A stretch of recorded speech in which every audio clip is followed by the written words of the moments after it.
সেই কলাগুলো আমরা খাই। মানে যেগুলো ফেলে দেওয়ার মতো সেগুলো? জি, একদম মানে পচার মতো অবস্থা, পচা যায় অনেকগুলা, সেগুলা পাড়ায় দেয়, সেগুলো আমরা নিয়ে নিয়ে এসে খাই। লবণ ছাড়া সেই মূলা সেদ্ধ খাইতাম। লবণ কেনার মতো অবস্থা ছিল না? আসসালামু আলাইকুম, আমার নাম মোহাম্মদ মামুন মিয়া। মামুন, বয়স কত? বয়স 30। 30 বছর বয়স। কোথায় থাকছেন আপনি? আমি সাভার হিমায়তপুরে আছি। জন্ম জেলা? জন্ম রংপুর, পীরগাছা থানা। আচ্ছা, আপনি এই জীবন গল্প অনুষ্ঠানটা আগে শুনেছেন নিয়মিত? জি, আগে শুনেছি। কত বছর যাবত শুনছেন? আমি প্রায় অনেক দিন যাবত শুনি, আর অন্য অন্য গল্প শুনি। আমার জীবন গল্পগুলোই বেশি শুনি আমি সবচেয়ে। আচ্ছা, তো আপনার ওই সময় কি মনে হয়েছিল যে কোনো একদিন রেডিওতে আসতে হবে? জি স্যার, আমিও খুব ইচ্ছা ছিল যে আমি একবার এখানে যাব, আমার অনেক ইচ্ছা এটা। আচ্ছা আচ্ছা, ঠিক আছে। তো আজকে আপনার ইচ্ছা পূরণ হয়েছে, এবং আমরা সবসময় যেটা বলি যে মন খুলে মনের কথাগুলো বলুন। শুরু করুন আপনি একেবারে ছোটবেলা থেকে, যেখান থেকে বলার আছে। জি, আমি শুরু করতেছি। আমি যখন একদমই ছোট, আমার হয়তো একদম যে সময় ছোট, আমি ওই সময় থেকে বলছি। জি। তে আমার বাবা মানে আমার মারে খুব মারে, মানে আমার বাবা আমার মারে খুব। আপনার বাবা? আমার বাবা হোটেলের কারিগর। হোটেলের কারিগর বলতে মানে বাবুর্চি? যেটা না, হোটেলের সিঙ্গারা, সমুচা, পুরি, পরোটা এগুলা বানায় আর কি। ওটাও তো এক ধরনের বাবুর্চি বলা চলে। হ্যাঁ জি, ওই হোটেলের কারিগর। তে আমার বাবা আমার মারে খুব একদিন মারে। তে ওই টাইমে আমি খুবই ছোট, আমি ওই দিনকে প্রথম দেখতে পারি যে আমার বাবা আমারে মারে মারতাছে। তারপরে হয়তো ওই দিনকের মধ্যে ঝগড়াঝাটি শুরু হয়ে গেল। তারপরে আমার মা আমার নানা বাড়িতে চলে যায়। আচ্ছা। নানা বাড়িতে চলে যায়, ওখানেই থাকে, ওখানে আমিও থাকি। আমার মা এখানে কাজ কাম করে, বাসা বাড়িতে কাজ করে, তারপরে রাজমিস্ত্রি কাজ করে, কইরা এখানে আমাদের সংসার চালায় আর কি। আপনারা কয় ভাই বোন ছিলেন? কয় ভাই বোন এটা আমি মানে ওই সময়টাতে কি বুঝতেন? আপনার ওই সময় আমি, হ্যাঁ, ওই সময় আমরা 2 ভাই ছিলাম, তখন আমার মার আরেক জায়গায় বিয়ে হয়েছিল আমার আগে। আচ্ছা, তো ওই ঘরের আরেক ভাই ছিল? জি জি, ওই ঘরের আরেক ভাই ছিল, সেও আপনাদের সঙ্গেই থাকতো? জি, হ্যাঁ। পরে নানা, ও ভাই নানা বাড়িতে ছিল বা ওর বাপের কাছে ছিল। পরে আমরা দুইজনে একখানে হয়ে গেলাম আর কি, 2 ভাই একসঙ্গে হলাম। তাই আমার বাবা মাঝে মাঝে আইসে মনে করেন ওই থাকার পরে টাকা পয়সা কিছু জমায়, সেই টাকা পয়সাগুলো আবার মনে করেন ট্রাইং ভাঙ্গা বা চুরি করে বা মারধর করে এভাবে নিয়ে যায়। আপনার বাবা নিয়ে যায়? আমার বাবা নিয়ে যায়। আচ্ছা। মার কাছ থেকে।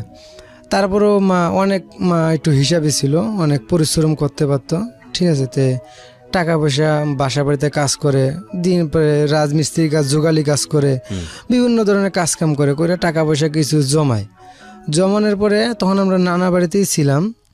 এখানে অনেক দিন আমরা অনেক না খাইয়া ছিলাম এর মধ্যে, ঠিক আছে, অনেক না খাইয়া ছিলাম, থাকছি।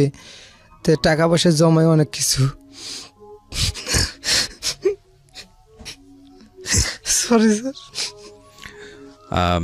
না বলেন, আমি তো সবসময় যেটা বলি যে এখানে এসে একটা মানুষ যখন নিজের গল্প বলে তখন হাসি কান্না সবকিছুই থাকতে পারে।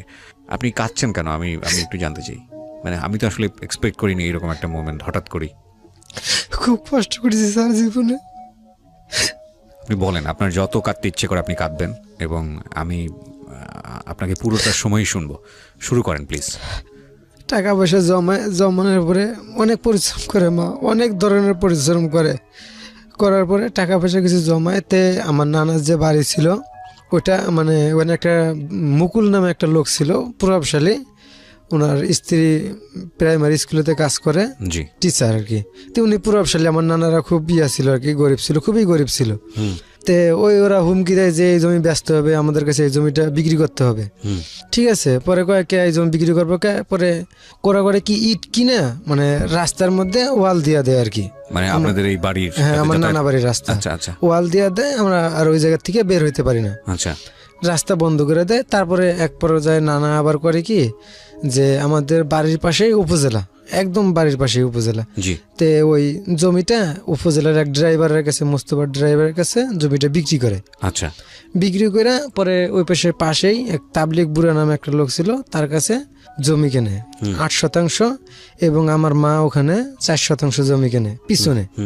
ওই বাড়ির রাস্তা নেই আর কি, মানে আমাদের পিছনে। নানা কয় কি ওরা 2 জন মানুষ থাকবি, তাই পিছনেই থাক।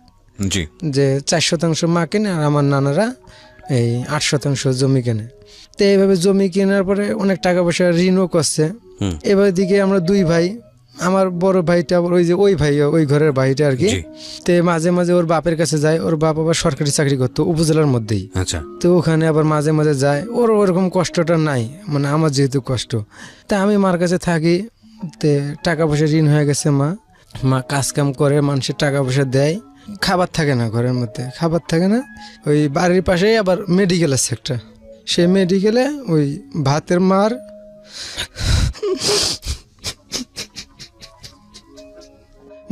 ভাত গালায়, সেই মারগুলা মা নিয়ে আসে, নিয়ে এসে ওগুলো আমরা খাই। তো এইভাবে দিন চলতে থাকে। তারপরে মেডিকেলের যে কলাগুলা দেয় সকালবেলা, সেই কলাগুলা মইজা একদম নরম হয়ে যায়।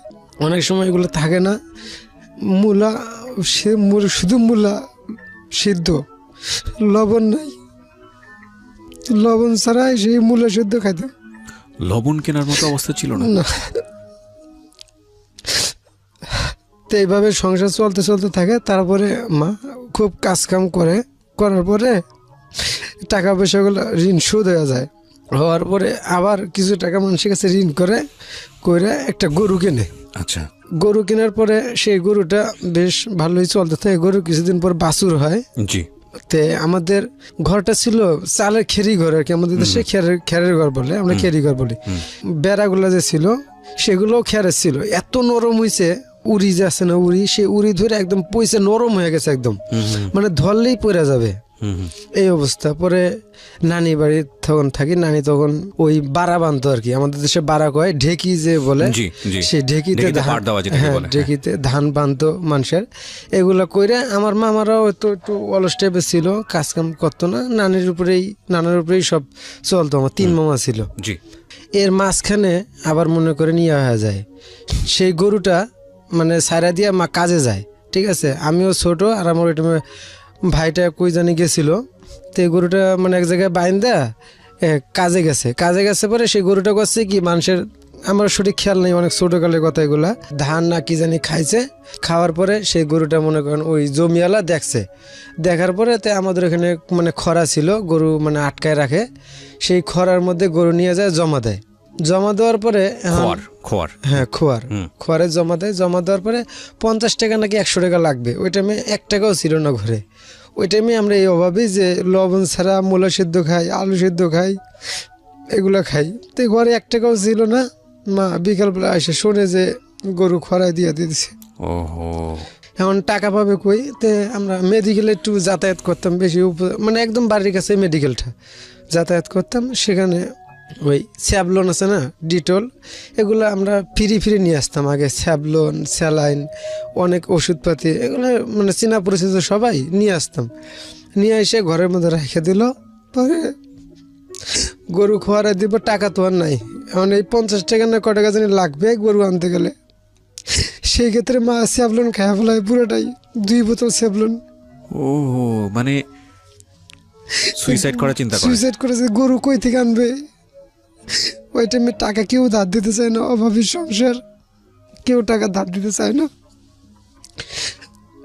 তারপরে মারে বড় ভাই 1 বোতল পুরোটাই খায় ফেলেছে, আর 1 বোতলের বেশি অর্ধেক খাইছে। ওই টাইমে বড় ভাই আমার আইসা দেখে যে এরকম, আমি তো বুঝি না, আমার সামনেই খাইতেছে। মানে আপনি অনেক ছোট ছিলেন? আমি অনেক ছোট, অনেক ছোট। আমার ভাইয়ের সামনে একটু বোঝে। পরে ভাইয়া আইসা মার মনে করেন ওটা জোরে গালের মধ্যে থাপড় দিয়ে ওটা ফালাই দিয়েছে আর কি, মানে বোতলের মধ্যে থাপড় দিয়েছে, ওটা তো থাপড় দিয়ে ফালাই দিয়ে শিক্ষা দেওয়ার পরে সঙ্গে সঙ্গে বাড়ির আশপাশের লোকজন, মামারা, নানারা আইসে, মামিরা আইসে, মানে তখন ওই হয়ে গেছে আর কি, অ্যাকশন হয়ে গেছে। পরে সঙ্গে সঙ্গে উপজেলার বাড়ির কাছে উপজেলা ছিল, উপজেলার মধ্যে ছিল না তখন, ওই প্রাচী ছিল না, ওয়াল ছিল না, এখন ওয়াল হয়েছে। তে উপজেলার মধ্যে নিয়ে যায়, উপজেলার উপর দিয়ে আবার মেডিকেলের ওয়াল ছিল আবার কাছাকাছি। পরে মেডিকেলে নিয়ে যায়, সেখানে নিয়ে যাওয়ার পরে গাছতলার মধ্যে মারে করায়, ওই ওয়াশ করায় আর কি, পাইপ দিয়ে ওয়াশ করাইতেছে। সবাই পরিচিত ছিল তো, যে যা পাইছে সবাই ইচ্ছা মতন করে দেশ গ্রামের ভাষায় বকাবকি করছে, গালাগালি করছে, আর পানিও খুব বেশি পানি দিছে যাতে সুস্থ হয় আর কি। এইভাবে চলতে থাকে। তো সবাই জানলো না যে কি কারণে এটা করেছে? হ্যাঁ, সবাই জানে যে গরুর জন্য, সবাই মারে, গালাগালি করে। তারপরে গরুটা কিভাবে পান? গরুটা জানি না পরে কিভাবে নিয়ে আসে, মামারা গরুটা নিয়ে আসে পরে। আচ্ছা আচ্ছা আচ্ছা। তারপরে এভাবে চলতে থাকে দিন, ওই না খাওয়া অবস্থা আর কি। এমনও দিন গেছে 5 দিন 6 দিন 7 দিন আমরা না খেয়েছিলাম একটা না। তো আপনি তো ছোট ছিলেন ওই সময়, জি। আপনার মা কি বলতো, আপনাকে কি বোঝাতো? আমি ওইটা আমি কিছু বুঝতাম না স্যার, এই একটু মনে আছে সেই কথাগুলো আমি বলতেছি। আচ্ছা ওই টাইমেই আমি একদিন মানে খিদার অবস্থায় মেডিকেলের মধ্যে মানে ঘুরতে গেছি, খেলতেছি। তো ওইটা মা মেডিকেলের মধ্যে কাজ করে, এক হাজারা আন্টি ছিল, মারা গেছে উনি, কাজল ডাক্তারের ওয়াইফ, খুব ভালো ছিল, আমার অনেক খাওয়াইতো। তে মা কাজ করতে থাকে, আমি কাজের মধ্যে গেলে তো যতই ভালো থাকুক, ওখানে গেলে তো আমরা শুধু খিদার জন্য কাই করি, কান্নাকাটি করি সারাদিন, শুধু খিদা, আর কোনো মুখের মধ্যে কোনো কথা নেই, খিদার জন্য কান্নাকাটি, খাবো এইসব। তো এইগুলো তো কেউ পছন্দ করে না, যতই ভালো হোক, জি। কেউ পছন্দ করে না। তে আমি এক সময় গাছের নিচে বইয়া থাকতে খেলতে খেলতে মাথা ঘুরে সেন্সলেস হয়ে যায় খিদার জন্য। আচ্ছা। পাশেই কিন্তু মেডিকেল, অনেক খাবার দাবার রান্না হয়, খালি দেখি মানুষে খায়। তবে একটু বুঝছিল আমার যে চাওয়া যাবে না, শুধু মার কাছেই কান্নাকাটি করতাম খাওয়ার জন্য। একটা বিরতি নেব প্রিয় শ্রোতা, ছোট্ট একটা বিরতি। আপনারা শুনছেন মিস্টার ম্যাঙ্গো ক্যান্ডি প্রেজেন্স জীবন গল্প। আমি আর জে কিবরিয়া আপনার সঙ্গে রয়েছি। মামুন আজকের এই জীবন গল্পের অতিথি। মামুনের জীবনটা আজকে কোথায় দাঁড়িয়ে আছে সেটা অবশ্যই দেখার মতো, শোনার মতো। আজকের এই জীবন গল্প অনেককেই কাঁদাবে। শুধু এতটুকু শোনার পরে আমি আপনাদেরকে যে কথা বলতে চাই, বাংলাদেশ থেকে এরকম না খাওয়া মানুষ কিংবা অতি দরিদ্র মানুষ কিন্তু একেবারেই নেই, এই কথাটা বলা খুব মুশকিল হবে। হয়তো গ্রামাঞ্চলের কোনো একটা মানুষ এরকম একটা অবস্থায় আছেন, কিংবা শহরেরই কোনো একটা মানুষ, যে মানুষটা হয়তো গাছতলায় ঘুমায়, যে মানুষ হয়তো রাস্তায় ফুটপাতের ওপর ঘুমায়, সেই মানুষটা হয়তো এই অবস্থায় আছেন। আমরা প্রতিদিন এই একই শহরে একটা জিনিস চিন্তা করে দেখেন, কত কত লাক্সারি ফুড পাওয়া যায়। আমি সেদিন হঠাৎ করেই মনে হচ্ছিল যে মানে হঠাৎ করে রিক্সাতে ঘুরছিলাম, হঠাৎ করে মাথায় একটা চিন্তা আসছিল যে আমাদের এই ঢাকা শহরে কত রকমের রেস্তোরাঁ আছে, দেশি বিদেশি, এবং এক একটা রেস্তোরাঁতে রাতের বেলা বুফে লাঞ্চের জন্য আমি যদি অন এভারেজ ধরে থাকি তাহলে 1200 থেকে 1300 টাকা লাগে একজনের মিলের জন্য। এবং শুধু এটাই না, আপনি আরও জেনে হয়তো অবাক হবেন যে 5 স্টার হোটেলগুলোতে সেটার পরিমাণ আরও অনেক বেশি, 5000 টাকা 6000 টাকা। তো 5000-6000 টাকা খরচ করে সেই মানুষটিকে অনেক বেশি খাবে?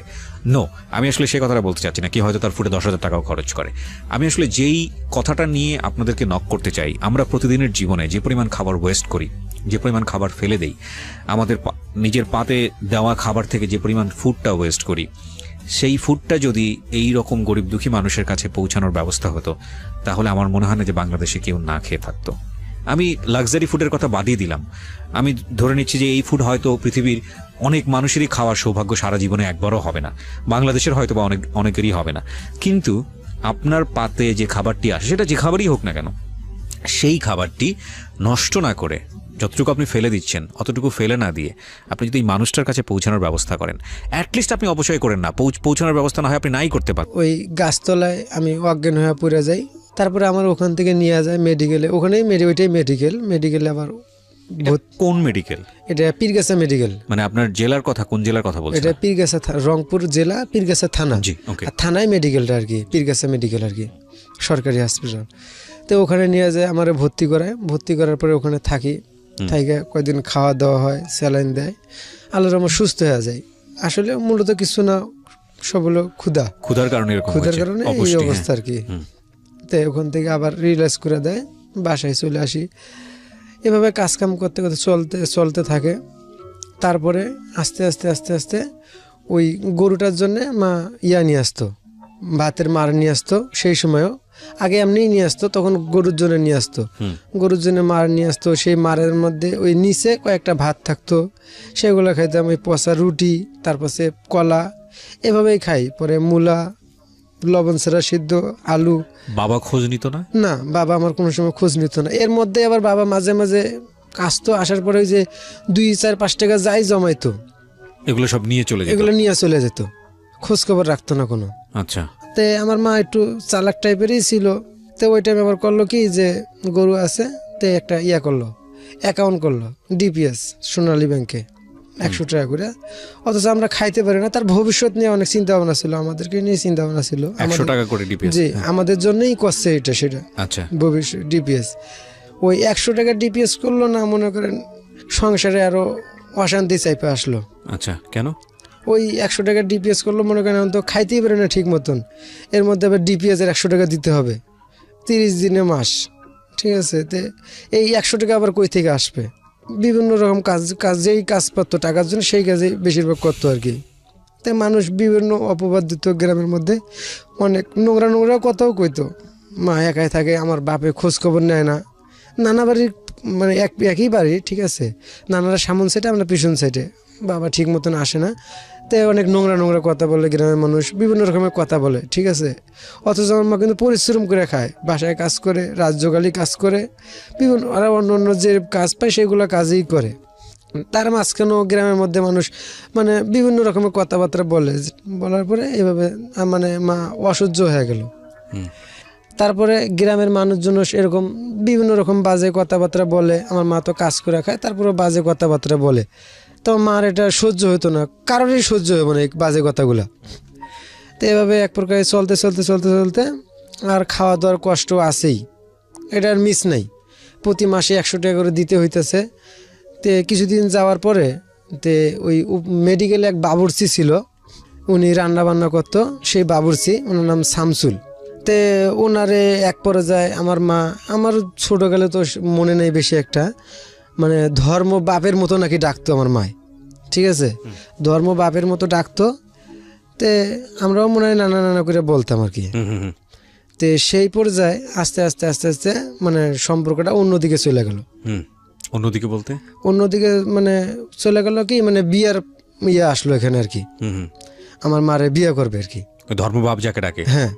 আচ্ছা, যে এই পর্যায়ে মানে আমি আসলে আমার জীবন আমি বলি যে ধর্মভাব ডাকছিল কি ডাকছিল না তো আমার সঠিক খেয়াল নাই। আচ্ছা, আমি বলতাছি আর কি, তার কারণ আমি অনেক ছোট ছিলাম, আমি এরকমই ছিল আচ্ছা, কিছু। ঠিক আছে, আপনি যেটা শুনেছেন বা আর বুঝেছেন আমার সেটাই। ঘটনা আমি এটা আগে বলে নিই, আমার ঘটনা আমার গ্রামে বা আমার ফ্যামিলির কারো কাছে মানে শেয়ার করার মতো না। এই জীবনের প্রথম আমি এই জায়গায় শেয়ার করতেছি, মানে এত নিকৃষ্টগুলো ঘটনা, এগুলো কোনো জায়গায় আমি শেয়ার করে নেই, কারো কাছেই শেয়ার করে নেই।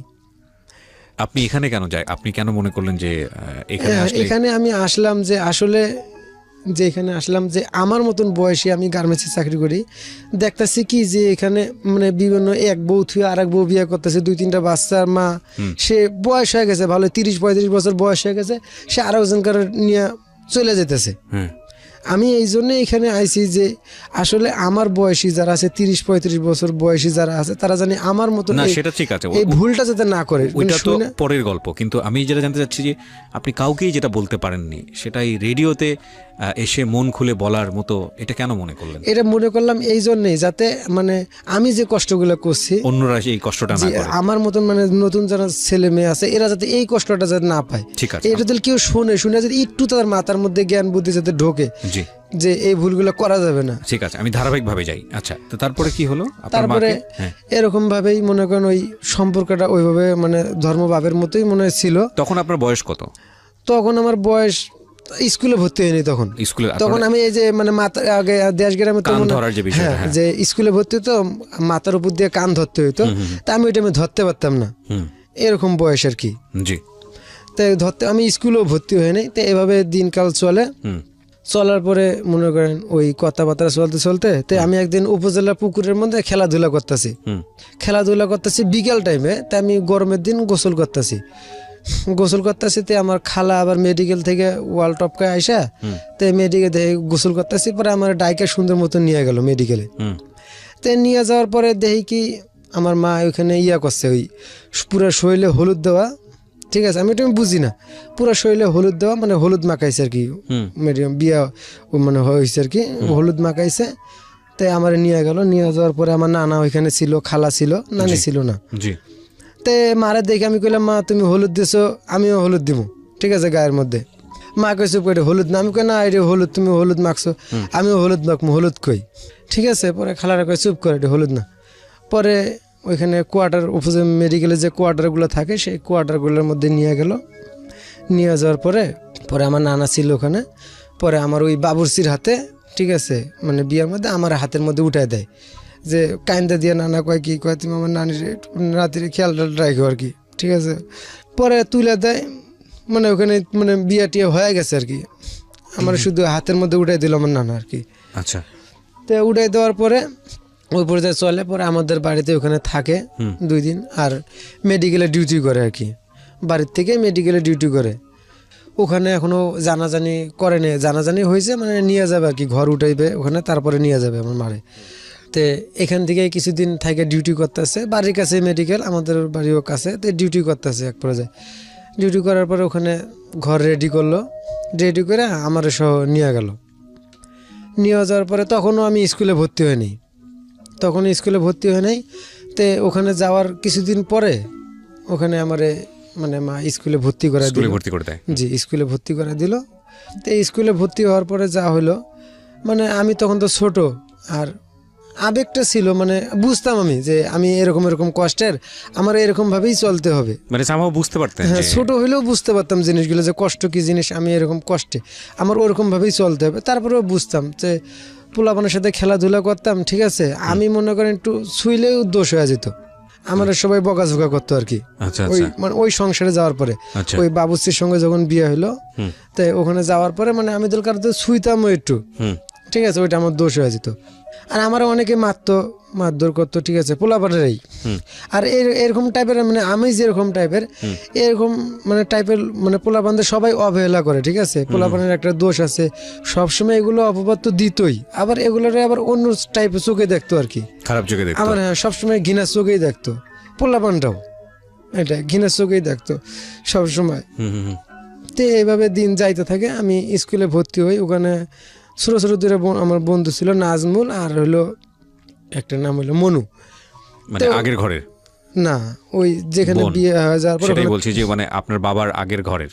জি, মানে আমার বাবা তো মানে শামসুল বাবুর্চি আর না, কি। কিন্তু যেখানে বিয়ে হলো সেই অর্থে আপনার মানে সম্পর্কের যে বাবা আর কি, সৎ বাবা যেটাকে বলে, তো ওই বাবার আরেকটা বউ থাকা অবস্থায় আপনার মাকে বিয়ে করেছিল নাকি? জি জি জি, থাকা অবস্থায়? থাকা অবস্থায়। আচ্ছা। ওনার অনেক ভালো সম্পত্তি ছিল, বাবু সরকারি বাবুর্চি। আচ্ছা আচ্ছা, তারপর? তো ওখানে থাকতাম, ওখানে 2টা ছেলে ছিল বন্ধু, শুধু ওই 2টা ছেলের সাথেই বন্ধু। আর বাদ বাকিগুলো মনে করেন আসে মানে ওদের যে বংশের যে ইয়াগুলো, আজ আমার সৎ বাবার যে বংশের যে পোলাপানগুলো, সেগুলো সবাই আমার অন্য চোখেই দেখতো, অন্য চোখেই দেখতো। তে ওই বিকালবেলা আমাদের সৎ বাপে যে আসতো, আসার পরে তে আমার একটা ইয়া ছিল, মানে সৎ বোন ছিল, ওই ঘরের একটা বোন ছিল, ঠিক আছে। ওই আর বিকালবেলা আসা মাত্রই দৌড়ে সাইকেলের সামনে যাইতো। আচ্ছা। ওর বাপে অনেক কিছু নিয়ে আসবে, ঠিক আছে, ও খাবার টাবার নিয়ে আসে, নাস্তা বানিয়ে নিয়ে আসে। তো নিয়ে আসলে পরে দৌড়ে যাইতো, তো গেলে পরে সাইকেল থেকে বাই করে দিত এটা ওটা। আমি তো বয়ে থাকতাম, আমার কোনো সময় দিত না, আমার কোনো সময় দিত না। তো একদিন আমি মানে ওই পারভিন, ওই মেয়েটার নাম ছিল পারভিন, আমি ওখানে মানে খেলাধুলা করতেছি, মানে বসে রয়েছি বিকেলবেলা। তো ওর বাপ আইসে, ও দেখে নেই। তা আমি একদিন বললাম কি, পারভিন তোর বাপ আইসে, শুধু এই কথা বললাম, বলা মাত্র পারভিন দৌড় দিয়ে, ও ছোট, ঠিক আছে, দৌড় দিয়ে যায় ওই সাইকেলের সামনে গেছে, সাইকেল ধরছে। ওই সাইকেল ধরলো কে, আমারে মনে করেন বাচ্চা বাচ্চা, হ্যাঁ তুই এটা করার সময় এখন তো সাইকেলের তলে পড়তো, ঠিক আছে। কে বললো এটা? ওইটা আমার সদ্দাব বললো আমারে। মানে ওই দিনকে থেকে শুরু, ইচ্ছা মতন গালাগালি করলো, আমারও গালাগালি করলো, আমার মারও গালাগালি করলো। তে চুপ হয়ে রইলাম আমি, ঠিক আছে। তো এক পর্যায়ে এভাবে দিন যাইতে থাকে, ওখানে অনেক দিন থাকি। ওখানে থাকার পরে এর মাঝখানে যা হয় আর কি, তো এক বাচ্চার সাথে মানে খেলতে খেলতে, তা আমি ছোট তো, হয়ে যায় খেলাধুলা করতেই পারে স্বাভাবিক। তো ওই মানে বাড়ির পিছনে ছোট্ট একটা গাতা খুঁজছি আর কি, ছোট্ট মানে ওই পোনা মাছ ওখানে ছাড়ছি। আচ্ছা। এই গাতা খুললাম কে, ঠিক আছে, এই গাতা খুললাম কিসের জন্য, মাটি ধোয়া চলে যাবে। আরও আমার সাথে যে মনু নামে একটা ছেলে আসলো, ও গাতা খুঁজছে, ও বড় খুঁজছে, ওরা কিছু কয় নেই। আমি খুললাম কে, এই মাটি ধুয়া চলে যাবে, মাটি কাটতে কষ্ট লাগে না। গালাগালি করলো। আমার মা আবার নিয়ে আসে আমার 2-3টা থাপড় দিল, তুই এলে খুঁজছিস কে, ঠিক। আমি মা মনু তো খুঁজছে, কয় তুই বুঝোস না, তোর এখন কবে বুদ্ধি জ্ঞান হইব, তুই জানোস না তুই কই আসিস। মার পরে ওই টাইমে অনেক অত্যাচার চলতো আর কি, অনেক মারধর করতো, অনেক মারধর করতো। আমি পরে বলতেছি সেগুলো কথা, তুই বুঝোস না, ঠিক আছে, তোর বুদ্ধি জ্ঞান কবে হইব। মানে আবার আড়ালের মধ্যে বুঝেলে, বাবা তুই এগুলো করিস না, ঠিক আছে, এগুলো করলে সমস্যা, এগুলো করিস না। আমি আচ্ছা আমার ঠিক আছে, আমি তো কিছু করি না, ঠিক আছে, আরও করবো না। এভাবে দিন তাড়াতে থাকে। তো একটা বাচ্চার সাথে আমি খেলাধুলা করি, সেখানে ওই বাচ্চারা আমার পিঠের মধ্যে অনেক জোরে মানে একটা লাকড়ি দিয়ে আঁচড় দেয়, আঁচড় দিলে পরে অনেক বড় একটা দাগ হয়ে যায়, আচ্ছা। লাল টকটকা দাগ হয়ে যায়। হুম হওয়ার পরে আমি মার কাছে যাই, মা আবার খেয়াল লাগতেছে, মার কাছে যাই, ওখানে কই সেই বাবুর্চি আবার ওই খুলি ছিল, মানে বাড়ির বাইরেটা খুলি ছিল আগে না কয়, ওখানে বসে রয়েছে, ওখান থেকে সব দেখতেছে। হুম মার কাছে যাই বিচার দিতেছি, মা এরকম এরকম ব্যাপার কয়, থাক ভালো হয়ে যাবে, কিছু করার দরকার নেই। ঠিক আছে, তো আমি এসে খেলতেছি, আমার ডাক দিল, সে বাবুর্চি ডাক দিল, ডাক দেওয়ার পরে আমার সৎ বাপ, আমি তারে কিছু কই না, জামাই কয়ে ডাকি, সৎ বাপ আব্বা টাব্বা বলি না। হুম ডাক দিল, ডাক দিয়ে কয় কি, কই দেখি তোর কই মারছে। পরে পিঠে দেখাইলাম, কই ইস কত মারছে রে, দাগ হয়ে গেছে, ওরা মেডিকেল নিয়ে যেতে হইব, পীর কাছে মেডিকেলে ভর্তি করাতে হইব, অ্যাম্বুলেন্স কই। সে কিন্তু বয়স্ক আসলো, হুম তারপরেও সে এরকমভাবে জিনিসগুলো বলতেছে আমাকে। ঠিক আছে, তা আমিও বলতেছে মানে আপনার সৎ বাবা এটা বলতেছে আপনাকে? হ্যাঁ। আচ্ছা যে ইস কত মারছে রে, ফাইটা ফুটে গেছে এই জায়গায়, এটা তো পীর কাছে মেডিকেলে ভর্তি করাতে হইব, অ্যাম্বুলেন্স কই, অ্যাম্বুলেন্স ডাক দে। মেরেছে কি আপনাকে আসলে? মেরেছে ওই প্রতিবেশী কেউ একজন? হ্যাঁ, মানে আচ্ছা। খেলাধুলা করলে যা হয় আর কি। হ্যাঁ ঠিক আছে, ওই অবস্থায় আর কি। হুম হুম তা আমি মারে দেখাইতেই পারি, এটা স্বাভাবিক, প্রত্যেক তা বাচ্চা কাছে তো মার কাছে অনেক বিচারই দেয়। হুম হুম তা আমিও এটা বিচার দিছি, দেওয়ার পরে উনি দেখছে, দেখার পরে আমার ডাক দিয়ে এইভাবে বলতেছে। হুম তারপরে আমি চলে গেলাম ওকে যেখানে আপনি ছিলেন বলুন তারপর। তারপরে ওখানে আমি থাকি কিছুদিন পর, থাকার পরে আমার মায়ের সাথে মানে আমার নিয়ে জ্ঞানজাম লাগে শুধু। জি আমার মা আমার নিয়ে অনেক মারধর খায় ওখানে, আচ্ছা আর মারে কি অমানসিক মারে। ঠিক আছে, আচ্ছা অমানসিক একদম মায়ের একদম বেহুশ বানায় ফেলে। ঠিক আছে, হুশ জ্ঞান ডাক্তার মাক্তার আইনে আবার হুশ এরকম মারে, শুধু আমারে নিয়েই ওখানে Okay. মারধর হয়। হুম ঠিক আছে, সেই ক্ষেত্রে মা আমারে, আমি তখনও ছোট, রাস্তা স্কুলে ভর্তি হই নাই, তো আমি রাস্তাঘাট চিনি না। আমার মা যেখানে বিয়ে হয়েছে মানে আমাদের নানা বাড়ির থেকে 4 মাইল দূরে আর কি। জি তাই আমার মা একদিন আমারে মারছে। ঠিক আছে, আমারে কোনো দিশা বিষয় না পায়, আমার কানতে কানতে আমারে কইলো কি, কয় তুই এখান থেকে চলে যা, তুই এখানে থাকলে আমার সমস্যা হয়, তোর সমস্যা হয়, তুই চলে যা এখান থেকে। আচ্ছা। যেদিকে আমি কই যাবো মা, কয় যেদিকে খুশি সেদিকে যা, চোখ যেহেতু দূর যাবে কই দিকে আর ফেরত আসবি না।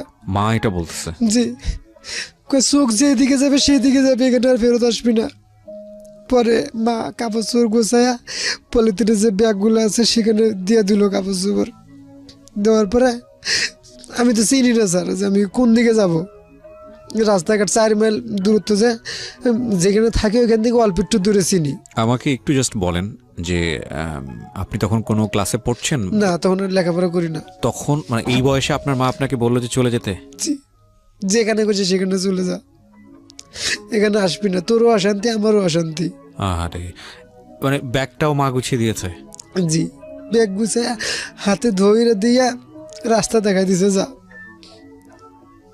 কি ভয়ঙ্কর হতে পারে একটা মানুষের জীবন। পরে ব্যাগটা হাতে নিয়ে যাইতেছি, যাওয়ার পরে আসলে ওই বাড়ির থেকে একটা মেন রাস্তা ছিল, অতদূর পর্যন্ত আমি চিনি, তারপরে আর কিছু চিনি না। মানে ওইখান থেকে আপ ডাউন করতে, ওই মেন রাস্তা থেকে এই পর্যন্ত আপ ডাউন করতে পারবো। তারপরে যে পথগুলো মনে করেন 1/2 কিলোমিটার হবে বা 1 কিলোমিটার হবে, এতটুকু পথ আমি চিনি। মানে খেলাধুলা করে ওই এরিয়ার মধ্যে এতটুকু আমি চিনি, মেন রাস্তা দেখা যায়। তার মেন রাস্তার পরে আমি কোন দিকে যাব, নানা বাড়ির দিকে, এটা আমি চিনি না। তো অনেক সময় ঘুরতে ঘুরতে ঘুরতে ঘুরতে কই যাবো আর, তখন তো ছোটো, রাস্তা করে চিনি না, কই যাব। পরে আবার ঘুরে আইছি মার কাছে ঘুরে আইছি। মা আবার রাগ ভাঙিয়ে গেছে, মা আবার ঘরের মধ্যে নিয়ে গেছে, নিয়ে যায় কয় কে নিয়ে আইছে তোরে, কেউ নিয়ে আইছে? আসলে আমার কেউ আনতে যায়নি, সবার সামনে বাইক করে দিয়েছে, কিন্তু বাড়ি ভরা মানুষ, ওই আমার সৎ বাবু ছিল, পরে আর ভাইরাও ছিল, ছোট পোলাপুটো ছিল, সবার সামনে মা আমার বাইক করে দিছে, যেদিকে খুশি সেদিকে যা। তা আমি কই যাবো, চিনি না কিছু। পরে ফেরত আইছি, আবার আসার পরে মা রাগ ভেঙে গেছে, কিছু কয় নাই, রুমের মধ্যে নিয়ে যায়, তার কে নিয়ে আইছে, কেউ নিয়ে আইছে? মারে আমি কই কি কমু আমরা নিয়ে আইছে, কে নিয়ে আইছে? ও বুকে, আসলে আমার কেউ আনে নাই, রাস্তা থেকে ফেরত আনবো, যাস না, কই যাবি, হারাই যাবি, কেউ আনে নাই আমার, আমি নিজেই আইছি। পরে আমি কই অমুকে কইছে যে ইয়া হয়েছে, ওই নিয়ে আইছে আমারে। পরে থাকার পরে বেশ কিছুদিন ভালোই চললো, আমার ওইখানে স্কুলে ভর্তি করে দিল। ওইখানেই ভর্তি করে দেওয়ার পরে ক্লাস 15 দিন 1 মাস করলাম, করার পরে আবার অশান্তি শুরু হয়ে গেল। ওখানে অশান্তি শুরু হয়ে গেল। পরে আমার নানি এটা সব জানে, সব শুনতেছে। শোনার পরে নানি এসে আমার নিয়ে যায়। তখন নানি আমার নিয়ে যাওয়ার পরে ভিক্ষা করা শুরু করলো। নানি ও কাজ, নানি নিয়ে যায় ভিক্ষা করা শুরু হ্যাঁ করে। আমার কাজ কাম নানি তখন মানে করতে পারে না, বয়স হয়ে গেছে। নানি আমার মানে মানুষ করার জন্য ভিক্ষা করা শুরু করলো, ঠিক আছে। পরে ভিক্ষা করা শুরু করলাম, ভিক্ষা করে আমার ইয়া করাইতেছে। পরে স্কুলে ভর্তি করে দিল, ক্লাস 1-এ ভর্তি করে দিল। শিশু শিক্ষা আমি পড়ি নাই, হুম। ক্লাস 1-এ ভর্তি করে দিল। সেখানে ক্লাস 1-এ ক্লাস 1 করলাম, করার পরে ক্লাস 2-তে ভর্তি হলাম। ভর্তি হওয়ার পরে সেখানে স্কুল ড্রেস লাগবে আমার। আর আমি এখানে একটা কথা বলি, যখন মানে ক্লাস 2-তে ভর্তি হলাম আমার প্যান্ট পরার নাই, মানে শার্ট তো দূরের কথা, মানে প্যান্ট যে পরবো সেই প্যান্টটাই নাই, ঠিক আছে। পরে ওর কাছে প্যান্ট চায়, ওর নানি চায়, কেউ মানে ওরকম দেয় না, সবাই মোটামুটি অভাবে ছিল, কেউ প্যান্ট দেয় না। পরে বড় একটা ছেলে প্রায় 24-25 বছর বয়স, ওর একটা মানে বানাইনা প্যান্ট আমার দিল। অনেক মানে কথা কওয়ার পরে দিব দিব করে অনেকদিন ঘুরাইলো, ঘুরানোর পরে ওই প্যান্টটা দিল। এই প্যান্টটা কাইটা টেলার্সের দোকানে, মানে বাড়ির কাছে টেলার্স ছিল, মহিলা এক চালাইতো, কল্পনা আন্টি, হিন্দু, তার কাছে দিল। সে 2টা প্যান্ট বানাই দিল ওই প্যান্ট দিয়ে। সেই প্যান্ট 2টা পরে স্কুল যাই, যাতায়াত করি। শার্ট ওরকম নাই, গেঞ্জিও নাই, সব চিরাবিরা। তারপরে ক্লাস 2-র মধ্যে যে সময় উঠলাম, ওই সময় একটা স্কুল থেকে তখন স্কুল ড্রেস পেশার আসলো আর কি। এর আগে ছিল না মনে হয়, মানে তখনই শুরু হলো আর কি স্কুল ড্রেসটা, আমার মনে হয় আমাদের মডেল স্কুল আর কি, মানে স্কুল ড্রেস দিতে হবে, যে স্কুল ড্রেস দিতে হবে। ওকে। তে সবাই স্কুল ড্রেস কম বেশি বানাইছে, আমার স্কুল ড্রেসও হয় না। আমার প্রতিদিনই স্যার বলে, ক্লাসে বলে, তোমার স্কুল ড্রেস কই, স্কুল ড্রেস স্যার আসবে না, এরকমভাবে প্রতিনিয়তই বলে। তে বলতে বলতে নানির কাছে আমি বলি, নানি কয় বানাই দিমু দিমু, এভাবে ঘুরায়। তা আমিও নানির কাছে একটু জারি জুরি দিয়ে কথা কইতে পারি, আর কারো কাছে না। মার কাছেও পারি না, বাপ তো নাই, বাপের কোনো প্রশ্নই নেই আমার কাছে। শুধু নানির কাছে একটু ঝাড়ে ঝুড়ি দিয়ে কথা বলতে পারি, না স্কুল ড্রেস না বানিয়ে দিলে স্কুলে যাবো না, হে সে বিভিন্ন সময় কথাবার্তা বলতাম। নানি কোনো সময় কইতো না যে তোর বাপের কাছে যা বা তোর মার কাছে যা, এগুলো কোনো সময় কইতো না। নানি যে ভিক্ষা করে সেই টাকা দিয়ে স্কুল ড্রেস হয় না। আর আমার মামারাও একটু আলসে টাইপের ছিল, ওরাও খাইতো আর কি, ওই ভিক্ষার টাকা পয়সা চাল ডাল ওরাও খাইতো। সেই ক্ষেত্রে নানি করলো কি, ওই আমাদের এখানে একটা বাস স্ট্যান্ড আছে পীর কাছে, সেখানে বাস স্ট্যান্ডে ইট ভাঙতে হবে আর কি। তা নানি এই শেষ বয়সে যা ইট ভাঙা শুরু করলো আপনার এই স্কুল ড্রেসের জন্য। স্কুল ড্রেসের জন্য। প্রায় 6-7 দিন ইট ভাঙলো, সকাল থেকে সন্ধ্যা পর্যন্ত। ভাইঙ্গা আমার কিছু টাকা পয়সা, সেটাতে আমার একটা শার্ট বানায় দেয়। ও মাই গড। সেখানে শার্ট বানিয়ে দেয়, তে আমি লেখাপড়া করতে থাকি। করার পরে এক পর্যায়ে নানিও ভিক্ষা টিকা মানুষ, মানে ওরকম খুব অভাব দেশে, আমাদের আসলে উত্তরবঙ্গে খুবই অভাব ছিল ওই টাইমে, খুবই অভাব।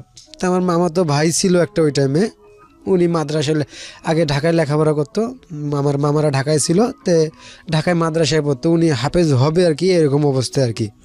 তে খুবই সংসারের অভাব, মামা গো সংসারের অভাব, ওখানে ওই শুধু মূলা সিদ্ধ আলু সিদ্ধ এগুলাই খায় আর কি, ভাত তেমন একটা চলে না ওই মামার সংসারেও। তো এভাবে চলতেই থাকে। তো আমার মামা তো ভাই একদিন করলো কি, যে ওরে আমার মাদ্রাসায় দিয়ে দাও, ঠিক আছে। আপনাকে মাদ্রাসায় ভর্তি করতে বলছে? হ্যাঁ, মাদ্রাসায় ভর্তি করতে বললো। তে আমি ওখান থেকে চলে গেলাম, ক্লাস 2 মধ্যে কিছুদিন পড়ছি, পড়াই মাদ্রাসায় চলে গেলাম। তে চলে যাওয়ার পরে ওখানে যা হইলো আর কি, মাদ্রাসা ছোট একদম, ঠিক আছে, 15-20 জন ছাত্র, ঠিক আছে। তো মাদ্রাসা নামে কি, মাদ্রাসা নামে একটা কলঙ্ক আর কি। কেন? ওখানে ভিক্ষা করাইতো, ওই হুজুরের ব্যবসায় ছিল, মানে ভিক্ষা করানো, কালেকশন করাইতো আর কি, মাইক দিয়ে কালেকশন করাইতো, এ করতো হু করতো। তা আমার ভাই ওখানে লেখাপড়া করে, আর একটা মানে লেখাপড়া কি ওই মানে ভণ্ড হয়ে গেছে আর কি এক পদের। কিরকম? ওই ভিক্ষা মাদ্রাসায় কালেকশন করে, 7 দিনের সফরে যায়, 10 দিনের সফরে যায়, ভ্যান নিয়ে নিয়ে সারা রংপুরে কালেকশন করে আর কি, মাদ্রাসার নামে উঠায় হুজুরে সব খায়। আপনিও সে কাজ করা শুরু করলেন? হ্যাঁ, আমার মামা তো ভাই টাকা পয়সা নেয় না, কিন্তু ওই হুজুরেই সব খায়। তো আপনি কি করলেন? আপনাকে নামাইলো ও রাস্তায়? হ্যাঁ, আমি ওই মাদ্রাসায় গেলাম, কিছুদিন লেখাপড়া করলাম। তাই আমি হুজুরে আমার সামনে টেকনিক খাড়াই। হ্যাঁ, হুজুরে টেকনিক খাটায় কি, আমার মামা তো ভাই তো ওই 6-7 দিনের জন্য সফরে যায়, তে ওই আমারে মাদ্রাসায় রাখতে কয়। তাই আমার মামা আসে, মাঝে মাঝে মামা আসে, আমার ভাগ্নে আছে, পোলা আছে, মাঝে মাঝে দেখতে আসে। আসলে পরে আমার মামা তো ভাইরা কোনো সময় পায় না, আমারই পায়। তো হুজুররা আবার ওইখানে আবার যা তা করে অপমানি করে আবার আমার মামা আর কি। ঠিক আছে, মামা জিনিসটা বুঝতে পারছে, মানে যা তা করে কয়, অপমানি করে। ঠিক আছে, টেকনিক খাটায় যে আমার আর একজনকার রাখলেই হবে আর কি। মাঝে মাঝে আমারও পাঠায়, আবার মনে করেন কয় না ওরে দিল পর দুইজনে পাঠালে কি মন না গার্জিয়ান আসলে তখন খারাপ দেখাবে, এই জন্য আমার রেখে আমার মামাতো বাইরে পাঠায়, বেশি সুযোগ সুবিধা হইলো আর কি। তো এইভাবে দিন চলতে থাকে। পড়ালেখা তেমন একটা মানে ভালো না আর কি। সকালবেলা পরে মানে খাওয়ায় আর কি, ফ্রি খাওয়ান দাওয়ান ফ্রি। তো খাইতেছি ফিরতেছি চলতেছি, মানে দিনকাল ভালোই চলতেছে আর কি। ওই মানে খাওয়ার অভাবটা ওই জায়গায় আর নাই। ঠিক আছে, আসি কালেকশন মালেকশন যা করি, মার কাছে যাই, গেলে পরে একটু যাই, যা থাকি না বড় দিনকে চলে আসি, নানি বাড়ি যাই, নানির পাশে মাঝে মাঝে থাকি। নানি অনেক গল্প করতো আমার সাথে, ভবিষ্যৎ নিয়ে আর কতদিন লাগবে লেখাপড়া করতে। নানির তো বয়স শেষ টাইপে চলে আসে, কতদিন লাগবে। আমি বলতাম এর তো নানি শুরু কিন্তু আমার কেবল, তখন এবার নানি এর তো আর কিছুদিন লাগবে আর কি। নানি এরকম আশ্বাস দিতাম। তারপরে এক পর্যায়ে ওখানে মাদ্রাসাটা মামাতো ভাইরা আর দুইজন করে মানে পাগড়ি দিয়ে দিল আর কি, ওদের হাফেজ হয়ে গেছে, পাগড়ি দিয়ে দিল। এরপরে আমার মামাতো ভাই তো ওইখান থেকে চলে আসলো বাড়িতে, আর তো তার ওখানে কোনো ইয়া নেই। পরে আমারে নিয়ে আসলো, নিয়ে আসার পরে এখন আমারে কই কি করবে, বাড়িতে কিছুদিন থাকলাম। পরে বাড়ির পাশে একটা কমি মাদ্রাসা ছিল, ওই কমি মাদ্রাসার মধ্যে আমারে ভর্তি করালো। তো সেখানে আবার খাওয়ান দাওয়ান বাড়ির থেকে দিয়ে আসতে হবে। নানি ভিক্ষা করতো, ভাত রাঁধতো, রাঁধা তা আমার জন্য ভাত সারাদিন ভিক্ষা করতো, বাড়িতে রাঁধতো বা মামিরা রাঁধতো, এই ভাতটি আবার নানি আমার দিয়ে আইতো, ভিক্ষা চালের ভাত। হ্যাঁ, তো অনেক সময় ভাত দিয়ে আসতো, অনেক সময় কি শুধু কাঁচামরিচ, এটা ভর্তা আর অন্য কোনো তরকারি নেই, এটা দিয়ে ভাত খেতাম। আবার পানি দিয়ে রাখতাম, এটা সকালে নাস্তা খাইতাম। সবাই সকালবেলা এটার মধ্যে পানি দিয়ে রাখতেন? জি, অর্ধেক খাইতাম, অর্ধেক পানি দিয়ে রাখতাম। তো এইভাবে দিন চলতে থাকে। আর অন্য অন্য ছাত্ররা এরা ওই মাদ্রাসাটা ভালো ছিল, আল্লাহর রহমত খুবই ভালো ছিল। ওইখান থেকে অনেক শিক্ষা অর্জন করছি, যেটুকু জ্ঞান বুদ্ধি হয়েছে ওই মাদ্রাসায় হয়েছে। ওই মাদ্রাসার হুজুরগুলোও খুব ভালো ছিল। তারপরে সকালবেলা সবাই চিড়া মুড়ি নাস্তা এগুলা খায়, আমার এগুলা কোনো সময় কপালে জোটে না, আর এগুলো আমি কোনো সময় আশাও করি না। আমার মানে কোনো মতো ভাত হইলেই হয়েছে। ঠিক আছে, তো এভাবে মানে সকালে সবাই চিড়া মুড়ি খায়, আমি ভাত খাই। আমি কারোটার দিকে হিংসাও করি না, তাকাইও না, কোনো কিছু করি না। আমার মধ্যে এই বুঝটা আছে ছোটোর থেকেই। তো খাইতে খাইতে থাকি। তো নানি প্রতিদিন ভাত দেওয়া যায়। হুজুরে একটা মেয়ে টের পায় এটা, টের পাওয়ার পরে পরে হুজুর আমার কাছে, সাভারের হুজুর, এটা তার সাথে কোনো যোগাযোগ নাই, আতিক হুজুর, বাড়ি সাভার, সে ওইখানে যায় মানে শিক্ষকতা করতো আর কি। আচ্ছা, সে হুজুর টের পায় জিনিসটা, টের পাওয়ার পরে আমার ডাক দিয়ে বলে ওখানে আবার বোর্ডিং সিস্টেম হবে আর কি। ঠিক আছে, ঢাকার বড় এক মাদ্রাসার থেকে মানে অনেক টাকা পয়সা মানে ওখানে ওঠে আর কি, মানে ব্যাংকের মাধ্যমে। ওখান থেকে আর কি ওই মাদ্রাসার বড় হুজুরে ওই কমি মাদ্রাসাটা দিছে। তো ঢাকার থেকে টাকা পাঠাবে, যারা যারা মানে ভালো লেখাপড়া করে টিয়া করে, ওদের জন্য কিছু ফ্রি খাওয়ার ব্যবস্থা করবে আর কি। তো সেখানে আল্লাহর রহমত আমি ওখানে লেখাপড়া ভালোই, আমার রোল 2 ওখানে। তারপরে ভোট হয়, ওখানে ভোটে আমি ক্যাপ্টেন মাদ্রাসার দায়িত্ব পাই আর কি। আচ্ছা, আমাদের ক্লাসে ক্যাপ্টেন্সির দায়িত্ব পাই, তো ক্যাপ্টেন পালন করি। তো সেখানে একদিন সকালবেলা নাস্তায় আমার এক হাবিব নামে একটা বন্ধু ছিল। তো ওই দিনকে আমার রাত্রেবেলা ভাত অল্প একটু ভাত দিয়ে গেছে নানি, তো ওইটা আমি রাত্রে খাইছি। সকালবেলার নাস্তা মাস্তা নাই, আমি মানে মাদ্রাসার পিছন সাইডে যা দাঁড়ায় রয়েছি যে সবাই নাস্তা কাস্তা শেষ হইলে আমি ক্লাসে আবার যাবো নাস্তা খাওয়ার শেষে। আচ্ছা, তে ওই হাবিব ওরে আমার ডাক দেয় কিরে মামু নাস্তা খাইছ? আমি কই কথাবার্তা কই না, মানে লজ্জা পেতেছি আর কি। লজ্জা তো সবারই আছে, লজ্জা পেতেছি যে পরে কিছু বলে না, কয় আয় নাস্তা খাবি, আমার চিরামুড়ি আছে আয়। পরে ও দিয়া যায়। বলুন তারপর কি হলো? ওর চিরামুড়ি আমরা বাই করে দেয়, আমি খাই। খাওয়ার পরে লেট হয়ে যায় খাইতে খাইতে। পরে হুজুরে মাদ্রাসার হুজুরে আমার ক্লাসে গেছি, একটু লেট হয়ে গেছে আর কি। পরে কয় কে এত লেট হইলো কে? আমি কই হুজুরও জিনিসটা রহস্য করলো আর কি আমার সাথে। খুব ভালো হুজুর ছিল, খুব ভালো ছিল হুজুরটা। তো ওই টাইমে একটু রহস্য লোক আমার খুব মাইন্ডে লাগলো যে আমি কই হুজুর আমি নাস্তা খাইতে চাই না, আমি ব্যাপারে জোর করে নাস্তা খাওয়াইছে, কয় এখন হাবিবের দোষ হলো, হাবিবের নাস্তা খাওয়াইলো, ওইটা একটু রহস্য করলো আর কি হুজুরে। তা আমার খুব কয় ঠিক আছে তোর আর কোনোদিন কেউ নাস্তা খাওয়াইবো না, তুই হাজার না খাইয়া থাকলেও ঠিক আছে, তুই হাবিবের দোষ দিলি। তো এইভাবে হুজুরে বললো, তো বলার ভাবে এইভাবে চলতেই থাকে। পরে আমার খাওয়ার ব্যবস্থা হয়ে যায় 2 বেলা আর কি।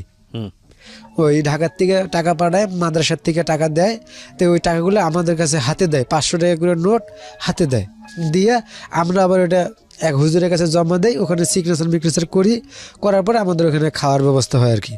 টাকাগুলো আমাদের হাতেই দেয়। তো এবারে যায় ওখানে 2 বেলা খাই, আর রাত্রে যে ভাতটা নেই ওই ভাতটা অর্ধেক খাই, অর্ধেক রাইখা দিই, ওটা সকালে নাস্তা খাই। আচ্ছা। তো এভাবে দিন যাইতে থাকে, লেখাপড়া আল্লাহর রহমতে ভালোই করতেছি ওখানে। করতে করতে একদিন আমার মা আসে বেড়াইতে, আমরা দেখতে আসে মাদ্রাসার মধ্যে, বিকালবেলা সন্ধ্যার পরে মনে হয় লেখাপড়া করতেছি। তে মা আইসে পরে আমি আসতে দিয়ে দেখলাম। পরে আমি আমার বললাম, হুজুরে বললাম যে হুজুর আমার হুজুর নানিরে দেখছে, কয় হুজুরেই বললো যে তোর নানি আইছে, ঠিক আছে। পরে কয় যা বাইরে যা। পরে বাইরে গেলাম, কথাবার্তা কইলাম। তো ওই টাইমে আমার মা কইলো কি যে হুজুরে দল জিজ্ঞাসা করে বলবি তোর খালা হয়। এই প্রথম আমার মাথার মধ্যে সবচেয়ে বড় আঘাত লাগলো সে এই কথাটা, যে আমার আমার বোঝার বয়সে এই প্রথম একটা কষ্ট পেলাম আর কি। এতদিন যা পাইছি ওরকম কিছু মনে হয় নাই। তো এই একটা কষ্ট পেলাম যে মা খালা হয়ে গেল আর কি।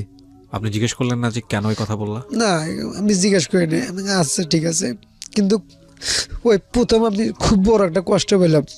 পরে কথাবার্তা শেষে চলে গেলো, নানি বা চলে গেলো। তাই হুজুর আসলে জিজ্ঞেস করছে যে কে হয় এটা। আমি কই আমার খালা, ঠিক আছে, আমার খালা হয়। পরে লেখাপড়া করতেছি। তে মাদ্রাসার কিছু নিয়ম আছে আর কি, প্রতি বৃহস্পতিবারে 5টার পরে সবাই ছুটিতে যায়, যার যার মার সঙ্গে থাকে না, বাড়িতে যায় আর কি। বেশি 4 ভাগে 3 ভাগ ছেলেদের ছুটি হয়ে যায় প্রতি বৃহস্পতিবারে। তা আমার যেহেতু নানা বাড়ি কাছে, তা আমার ওরকম ছুটি ছাটা লাগে না। তারপরেও মাসে একবার নেই, আমি 1 বা 2 বার এরকম নিয়ে নানির কাছে যা থাকি। আমি নানির কাছে খুব ঘুমাইতে ভালোবাসতাম। তার কারণ আমি কথাটা বলি, নানির যে খেতাগুলো ছিল একদম সিরা, কিন্তু মামিগো খেতা একটু ভালো ছিল। আমি মামিগো ঘরে যা বেশি একটা ঘুমাইতাম না, ওই নানির সিরা খেতার মধ্যে যা শুয়ে থাকতাম। আমার খুব ভালো লাগতো ওগুলা, নানির সব কিছু। পরে মাঝে মাসে 1 বার 2 বার যাইতাম, যাওয়ার পরে নানির কাছে যা শুয়ে থাকতাম। একদিন হঠাৎ করে বিকালবেলা আমি হুজুরে বললাম বৃহস্পতিবারে যে হুজুর আমার আজকে ছুটি লাগবে, আমি বাড়ি যাব, নানির কাছে যাব। কয় না তো ছুটি হবে না।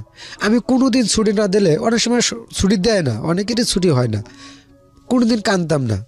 ওই দিনকে আমি কেমন যেন একদম পোলাপানের মতন, লেদা পোলাপানের মতন কান্নাকাটা শুরু করে দিলাম। আসরের নামাজ পর থেকে মাগরিবের নামাজ পর্যন্ত আমি খুব কানলাম ওই দিনকে। হুজুরও বিরক্ত হয়ে গেল এই কান্দন দেখা। তা আমার হুজুর বললো কি সকালবেলা কাজ কাম শেষ করে তুই চলে যাবি, আমি আর যাব না, এরকম কথাবার্তা আর কি। সরি, তার আগে একটু কথা বলি। তার কিছুদিন আগে নানির সঙ্গে গেছিলাম, যায় নানির সঙ্গে রাত্রেবেলা খাওয়া দাওয়া করে শুয়ে থাকি। তো নানি আগেরকার মানুষ তো ওরকম জানতো না কিছু, নামাজ পড়তো কিন্তু ওরকম কোনো কিছু জানতো না, ঠিক আছে। তো নানি আমার কাছে অনেক কিছু শিখতো, আমি শিখাইতাম। একদিন লা ইলাহা ইল্লাল্লাহু মুহাম্মাদুর রাসূলুল্লাহ সাল্লাল্লাহু আলাইহি সাল্লাম এটি শিখাইতাছি। তসবিহ কিন্তু নানি ছিল না, নানি দোয়া ইউনুস পাঠ করতো, লা ইলাহা ইল্লাল্লাহ সুবহানাকা ইন্নী কুনতু মিনাজ জালিমিন, এগুলো খতম দিত। লাখ পড়তে হয়, 2 লাখ 3 লাখ পড়লে এটা খতম হয়। নানি এগুলো করতো। সেগুলো যে কাপড়ের আঁচল আছে না, খেতা সিলাইতো, সেই কাপড়ের আঁচলটা যে আছে, ওই আঁচল না, পায়ের যাকে বলে, সেই পায়ের মধ্যে নানি গিট্টু দিয়ে রাখতো। নানি কিন্তু মূর্খ মানুষ ছিল, যে কত হাজার হইলো এটা গিট্টু দিয়ে রাখতো। তে নানি ওই সময় আমার একটা খেতা সিলাইতো। নানি ছোট একটা আমার খেতা সিলাইতেছে, যে নানি বললো কি ওই দিনকে রাত্রে আমার নানির সাথে কথা আর কি, যে নানি বললো যে আমি মনে হয় এই খেতাটা তো সিলাই করতে পারবো না, পুরো খেতাটা মনে হয় সিলাই করতে পারবো না। আমি ওকে নানি তুমি এটা কী কও, ঠিক আছে। পরে এই খতম যে দিতেছে, আমি ওকে নানি আমার কয় যে আমার কেমন জানি লাগতেছে, আমি মনে হয় আর এই খতম মনে হয় শেষ করতে পারবো না, আমি এতদিন মনে হয় বাঁচবো না। নানি আমার এটা কেউ বলে না, শুধু আমার একমাত্র আমারই বলছে এই কথাটা। তারপরে নানিকে আমি তুমি কী কও, আবার নানি আমার কয় তোর আর কতদিন লেখাপড়া করতে লাগবে। আমি কই নানি এর তো কেবল শুরু, নানি আর কিছুদিন লাগবে আর কি। কয় আচ্ছা ঠিক আছে। পরে নানিরে এই লা ইলাহা ইল্লাল্লাহু মুহাম্মাদুর রাসূলুল্লাহ এটা পড়াইতেছি, শিখানোর পরে আমি পরের দিন চলে যাই। বিকালবেলা চলে যাওয়ার পরে তারপরে যেটা হয় আর কি, ওই মাদ্রাসায় ডিউটি করতে থাকে, তারপরে আমি এরকম বৃহস্পতিবার আমি আবার নানির কাছে আসবো আর কি। তো ছুটি দিল আপনাকে সকালবেলা? না, আমার ছুটি দেয় নাই। পরের দিন বললো যাওয়ার জন্য, হ্যাঁ ওখান থেকে, হ্যাঁ। পরের দিন ছুটি দেওয়ার জন্য বললো, আমি আর ওই কয় মাদ্রাসার কাজকাম করে পরের দিন মাদ্রাসার কাজকাম পরিষ্কার করতে হয়, আর ওই ঢিলাগুলো যেটা ব্যবহার করে এটার জন্য ওই যে মাটি দিয়ে গোল গোল করে এটা তৈরি করতে হয় ঢিলাগুলো ব্যবহার করার জন্য। আচ্ছা। তো মাদ্রাসায় যারা থাকে এরা তৈরি করতে হয়, তাই তৈরি করলাম, তৈরি করে শরীরের মধ্যে কাদা মাদা ময়লা চলা লাগছে। তো মাদ্রাসার পাশে একটা মানে পুকুরও আছে আর স্যালো মেশিনও আছে। আমি এখানে আরেকটা কথা বলি, মাদ্রাসাটা এরকম সিস্টেম, আমাদের বাড়ির সামনে একটা বিল আছে, বিলের পরে একটা মানে মাদ্রাসা, আর বিলের পরে হলো আমাদের নানা বাড়ি। ঠিক আছে, মাঝখানে বিল, একদম বিল, কোনো এর মধ্যে কোনো কিচ্ছুই নেই, একদম ফাঁকা বিল। তা আমাদের এই মানে সে পাশের লোক, বিলের এই পাশের লোক এই পাশে আসে, এই পাশের লোক এই পাশে যায়। তো মাদ্রাসার কাজ কাম শেষ করে আমি ওই পুকুরে গোসল না করে ওই দিন কেমন জানি আমি ওই স্যালো মেশিন, আমাদের স্যালো মেশিন বলে পানি দেয় ধান খেতে, ওইখানে গোসল করার জন্য গেলাম। যাওয়ার পরে তো ওইখানে একটা মহিলা বসে রয়েছে, ওকে কিরে মামুন তুই এই জায়গায়? আমি কে কী হয়েছে? আমি যে মাদ্রাসায় পড়ি আপনি জানেন না? কয় জানি তো। কয় তোর নানি না অসুস্থ, তুই কি জানোস? আমি কই না তো, আমি তো কিছু জানি না। পরে আমার বা ডাইরেক্ট হুজুরের কাছে চলে যাই, আর গোসল মোসল ঠিক মতো মানে কোনো মতো করে হুজুরের কাছে চলে যাই। হুজুর এরকম এরকম ব্যাপার, আমার নানি খুব অসুস্থ, ঠিক আছে, মানে মেডিকেলে। পরে বাড়ির যায় দেখি, নানা বাড়ির যায় দেখি সবগুলো ঘরের মধ্যে তালা মারা বড় বড়। তা আমি আবার কোনো ডাইনে আমি তাকাই নাই, আমার নানির দেখতে হবে।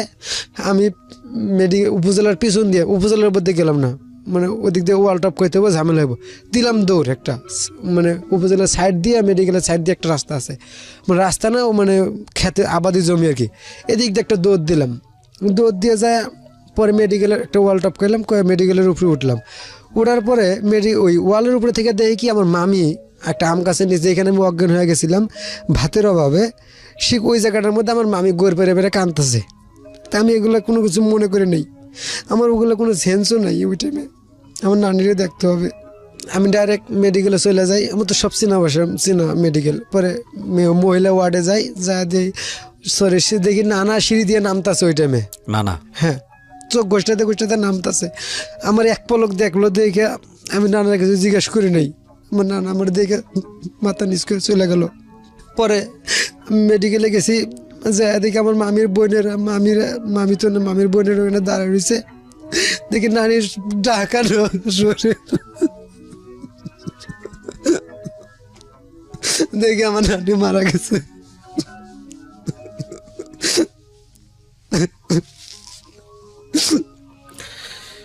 এই ছেলেটার তারপরে জি বলুন প্লিজ বলুন। দেখি আমার নানি এই ছেলেটার জীবনে বাবা নাই, একেবারেই জিরো, পজিশনটা থেকেও নাই। মা যতটুকু ছিল সেটাও পরিস্থিতির কারণে নাই। যতটুকু শৈশব আছে সেটা হচ্ছে এই নানির সাথে, এবং নানি তাকে ভিক্ষা করে পর্যন্ত খাইয়েছে। সুতরাং নানি ওর কাছে আসলে মায়ের মতো, মার থেকে অনেক বেশি ওই শৈশবে। এবং বয়স্ক মানুষ মারা যাবে, এটাই স্বাভাবিক, কিন্তু ওর জীবনে কতটুকু এটা আপনারা বুঝতে পারছেন। খুব ভয়ানক। আজকের স্টোরিটা কন্টিনিউ করাটা খুব ডিফিকাল্ট হয়ে যাচ্ছে আমার জন্য, কজ ছোটদের কষ্টটা আসলে কি, এটা আসলে আমরা আমাদের জায়গাটা থেকে একটা মানুষকে যত কষ্টই আপনি দেন না কেন, ভাতের কষ্ট, ক্ষুধার কষ্ট যে কত কষ্ট, এই মানুষটা যে মানুষটা থেকেছে সেই মানুষটাই জানে। ভয়ঙ্কর স্টোরি আজকে, ভয়ঙ্কর। পরে আমার নানি ওখানে মারা গেল। পরে নানি সবাই আবার ইয়াতে খাটলিতে করে, ভ্যান ট্যান লাগে নাই বাড়ির কাছে তো মেডিকেল, খাটলিতে করে নিয়ে আসলো আমার নানিরে, বাড়ির মধ্যে নিয়ে আসলো, মারে খবর দেওয়া হইলো, সবাই আসলো। আসা পর আমি ছোটো ওই টাইমে বয়স, ওরকম বয়স হয় নাই তখনও, আমার মনে হয় 9-8 বছর এরকম বয়স হবে আমার মনে হয় যেটুকু আর কি। আমি রিকোয়েস্ট করবো প্রিয় শ্রোতা আপনাদের আজকে সবাইকে, এই ছেলেটাকে আপনাদের দেখা উচিত, কারণ আমরা মনে করি যে আসলে এরকম ঘটে কিনা। অনেকেই আমাকে বলে যে জীবন গল্পে কি আসলে এরকম ঘটে নাকি বানায় বানায় বলতেছে, এরকম কি আসলেই ঘটে? আপনাদের দেখা উচিত এই ছেলেটাকে, যে কে এই ছেলেকে দেখলে হয়তো আপনার পাড়া প্রতিবেশীর অনেককেই মনে পড়ে যাবে যে যাদের জীবনে হয়তো এরকম ঘটনা ঘটেছে। ভাতের কষ্ট যে কি জিনিস, আজকে আমরা বলি যে বাংলাদেশ উন্নত দেশের কাতারে ওঠার জন্য যাত্রা শুরু করেছে, যেটাকে বলা হয় উন্নয়নশীল দেশ। অনেক মানুষের কষ্টের এই দেশ, অনেক ত্যাগ তিতিক্ষার এই দেশ। এই যে ছোট ছোট বাচ্চারা যাদের কথা উঠে আসছে আজকে ওর জীবন গল্পে, এরকম বাচ্চারা বাংলাদেশে বিরল না। এখনো প্রত্যন্ত অঞ্চলে গেলে আপনি তাদেরকে পাবেন। এখনো ঢাকা শহরে অনেক বাচ্চা আপনার কাছে 2 টাকার জন্য হাত পাতে। তাদের মুখে হয়তো একটা স্লোগানই থাকে, 2 টাকা দেন ভাত খামু, কমন ডায়লগ। আপনি শুনতে শুনতে হয়তো খুব বিরক্ত হন, কিন্তু এই ভাত খাওয়ার ইতিহাস, ভাত না পাওয়ার ইতিহাস, এগুলো খুব করুণ। এবং এই ইতিহাসগুলো আপনার এই বড় বড় লাইব্রেরিতে মোটা মোটা বইয়ে এগুলো খুঁজে পাওয়া যায় না। খুঁজে পাওয়া যায় না বলেই হয়তো বা এই মানুষগুলো আমাদের সামনে এইভাবে আসলে দাঁড়ায় না, আমাদের ফিলটা আসলেই হয় না। এক বেলা ভাত না খেয়ে থাকা বা ক্ষুধার যে কষ্ট, ভাত বলছি এই কারণে যে ভাতই তো আমাদের প্রধান খাদ্য, এক বেলার যে কষ্ট সেটা আমাদের দৈনন্দিন জীবনে যেরকম আসে, যেটা যখন একটা মানুষের জীবনের মানে প্রতিনিয়ত ঘটনা হয়ে যায়, শৈশবের কখন পেট পুড়ে খেয়েছে এটা মনে করতে পারে না, তাহলে ওই ছেলেটা, ওই মানুষটার বড় হয়ে ওঠা কতটা কঠিন হতে পারে। এটা তো শারীরিক কঠিন, কিন্তু মানসিকভাবে কতটা কঠিন হতে পারে। বাবার থেকেও নেই, মা থেকেও নেই, মার পরিচয় দেওয়া যাচ্ছে না, এরকম একটা জায়গায় পড়াশোনা করছে। এবং যতটুকু ছিল নানি, বৃদ্ধ বয়স, ভিক্ষা করে মানুষকে মাটি মুটে দিলাম যার যার মতো। এখন তে আমি পড়ে গেলাম এখন ফাঁকা স্থানে। তে আমার বড় মামি একটা ছিল, আমার মায়ের চেয়ে বেশি আদর করতো সে। আবার সে কোনোদিন মায়ের চেয়ে বেশি আদর করতো, আমি এখনো মনে করি। সে মামি আবার আমার একটু দেখাশোনা করা লাগলো। তে মামাও ভালো ছিল। জি। তে এক পর্যায়ে কমি মাদ্রাসাতে আমি লেখাপড়া করি, আমার বই লাগবে, কিছু বই কিনতে হবে আর কি কমি মাদ্রাসার। তে 50 টাকা না 60 টাকা জানি লাগবে সেই বই কেনার জন্য। টাকা এখন কে দিবে? মা তো দিবেই না। মামি করলো কি, ওই যেমন ভাই ওই জায়গায় মামাতো ভাই লেখাপড়া করে, মাদ্রাসা পড়ে না, ও মাসে মাসে 1 বস্তা চাউল কেনার টাকা দেয়। ওইটা আমি একটু মোটামুটি ভালো চলতেছে। কে দিচ্ছে টাকা? আমার মামাতো ভাই। আচ্ছা। 1 বস্তা চাউল কেনার মানে টাকা দেয়, কিছু খরচাপাতি দেয়। আচ্ছা। আমার মামিদেরকে। তাই মামি আবার করলো কি, ওইখান থেকে আবার মামার জানি না দেখে 5 কেজি চাউল আবার চুরি করলো মামি। আচ্ছা। চুরি করে আমার দিল যে এটা বেচে বই কিনবি। তাই আমি দোকানে নিয়ে যা দিলাম, দিয়া টাকা দিল, পরে বই কিনলাম। আসলেই যে তুই মাদ্রাসার থেকে দেও, অনেক কিছু ফ্যামিলি থেকে মাদ্রাসায় প্রয়োজন হয়, টাকা পয়সা বা এটা ওটা বিভিন্ন জিনিসপত্র প্রয়োজন হয়। জি। সেইটা দেবে কে এখন? সেটা দেওয়ার মতন আর কোনো লোকজন নাই। পরে মা করলো কি যে যাতে দুঃখ কষ্ট করে আমার কাছেই রাখি নিয়ে যায়। তোরে মার যে সতীন আসলো, মা সতীনের ভাইয়ের মাদ্রাসা, সে সালাউদ্দিন কাদের নাম, সে ভালো একজন বক্তা, আমাদের উত্তরবঙ্গের ভালো একজন সে মানে বক্তা আর কি, মাহফিল করে ওয়াজ করে, ঠিক আছে। তে ওই মাদ্রাসায় নিয়ে দিল, ওখানে লজিন খাওয়াবে, লজিন ঠিক করে দিল আমার। মানে যে কোনো একটা বাসা থেকে পড়াতে হবে বাচ্চাদের, আর পাশাপাশি খাওয়ার ব্যবস্থা। এখানে একটা কথা বলি প্রিয় শ্রোতা, একটু ইন্টারাপ্ট করছি ওকে। আপনাদের সবার জন্য একটা গুড নিউজ। আমরা জানি যে ফেব্রুয়ারি মাস, এবং ফেব্রুয়ারি মাস হচ্ছে আসলে বইমেলার মাস। তো জীবন গল্পের একটা বই এবারের বইমেলায় আসছে, এবং আমি ফার্স্ট, যারা আজকে এই কথাগুলো শুনছেন তাদেরকে আমি ফার্স্ট অ্যানাউন্সমেন্ট করছি। ঢাকা FM এর আসার পরে একেবারে বেস্ট কয়েকটা জীবন গল্প, প্রচারিত জীবন গল্প নিয়ে আমরা একটা বই বাজারে এনেছি, এবং বইটির খুব নামমাত্র মূল্য রাখা হয়েছে। আপনারা যারা বইমেলাতে আসবেন তারা তো বইটা কালেক্ট করতেই পারবেন, আমি দোকানের নাম্বার বলে দেব।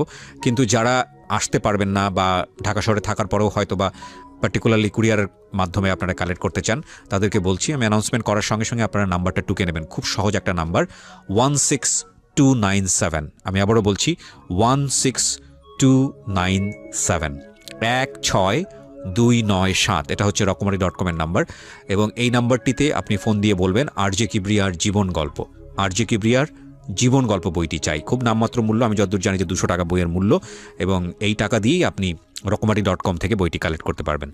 খুব অল্প সংখ্যক বই আমরা বাজারে নিয়ে আসছি। সো যারা অ্যানাউন্সমেন্টটি শুনলেন, যদি বইটি কালেক্ট করতে চান আগামীকালকের মধ্যে আপনারা অর্ডারটি দিয়ে দেবেন। হ্যাঁ বলেন। তারপরে ওই মাদ্রাসা খুব ভালো মাদ্রাসা ছিল, তো ওখানে আমার লজিনের ব্যবস্থা হয়, থাকা ওখানে হাফিজিয়া মাদ্রাসা যেটা। জি। তাই ওখানে আমি যাওয়ার পর আমার ওই মামাতো ভাই নিয়ে গেল আবার। আচ্ছা। ওই হাফিজটা ওখানে নিয়ে যা ভর্তি করে দিল।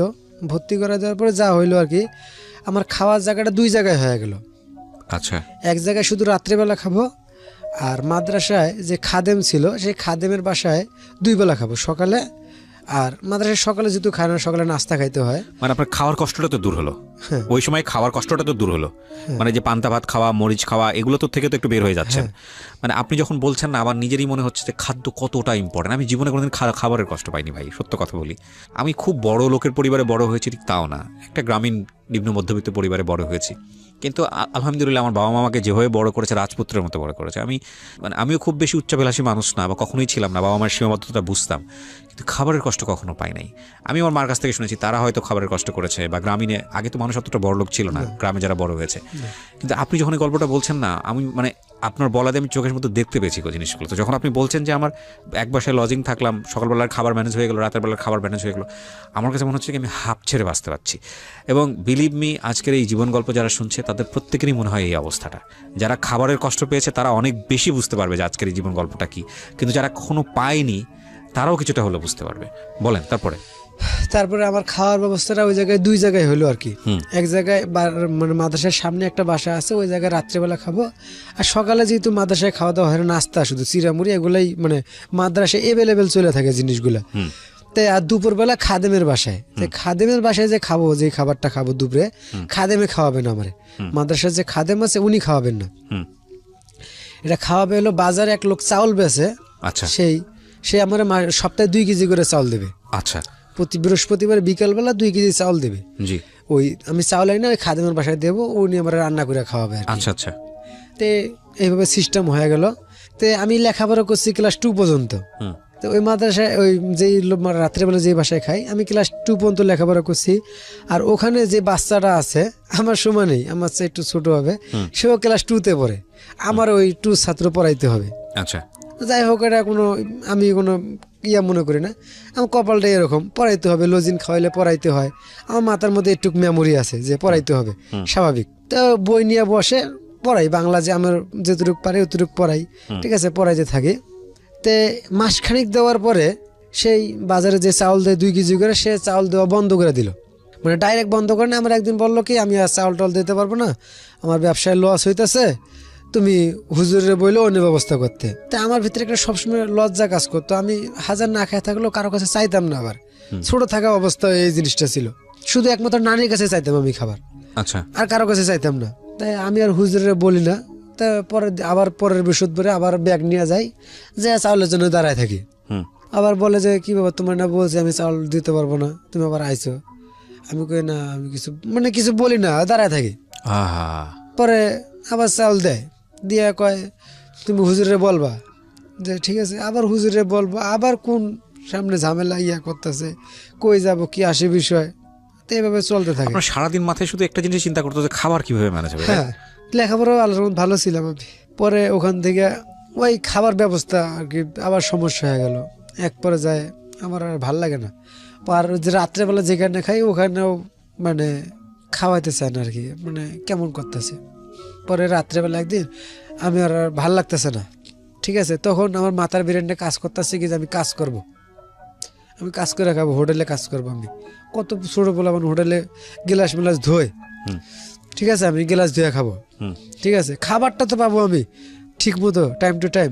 পরে একদিন আমি পড়াইলাম মাদ্রাসার থেকে, ওখানে মাদ্রাসায় পড়াই আবার আনলে পরে কেউ যদি দিয়ে যায়, ওই ছাত্রটার করে কি প্রায় 10 কেজি 15 কেজি ওজনের একটা কাঠের গুড়ি পায়ের মধ্যে শিকল দিয়ে লাগানো হয়। ওই গুড়ি নিয়ে টয়লেটে যাইতে হবে, ওই গুড়ি নিয়ে নামাজ পড়তে হবে, ওই গুড়ি নিয়ে আবার ঘুমাইতে হবে। কেন? এটা সে মাদ্রাসার থেকে পলাই গেছে, মানে শাস্তি তার। মাদ্রাসা খুবই ভালো ছিল একটা মাদ্রাসা, একদম ভালো একটা প্রতিষ্ঠান, আমি খারাপ বলবো না। ওই নিয়মটা থাকলেও মাদ্রাসায় খুবই ছাত্র ভালো, ভালো ভালো ছাত্র তৈরি হয়ে বাইর হয়। আচ্ছা, ঠিক আছে, আমি ওইখান থেকে মাদ্রাসার থেকে মানে পলাই গেলাম শরম লজ্জার জন্য। আমার খাবার জায়গা ঠিক হইতেছে না, ওখানে চলে মার কাছে গেলাম, মার কাছে বললাম যে মা এরকম এরকম ব্যাপার, আমি ওই মাদ্রাসায় পড়বো না। মাদ্রাসা থেকে পালিয়ে গেলেন? হ্যাঁ। আচ্ছা, এরকম ব্যাপার মা, আমার ভাল লাগে না, আমি এখন কাজ করে খামো।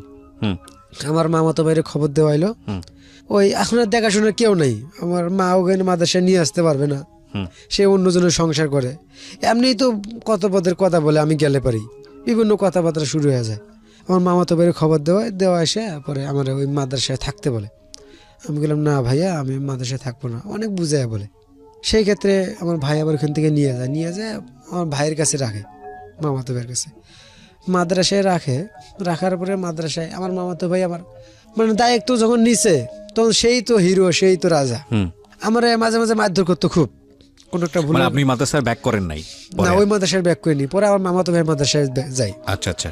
কোনো একটা দোষ পেলে আমার খুব মারে, হ্যাঁ।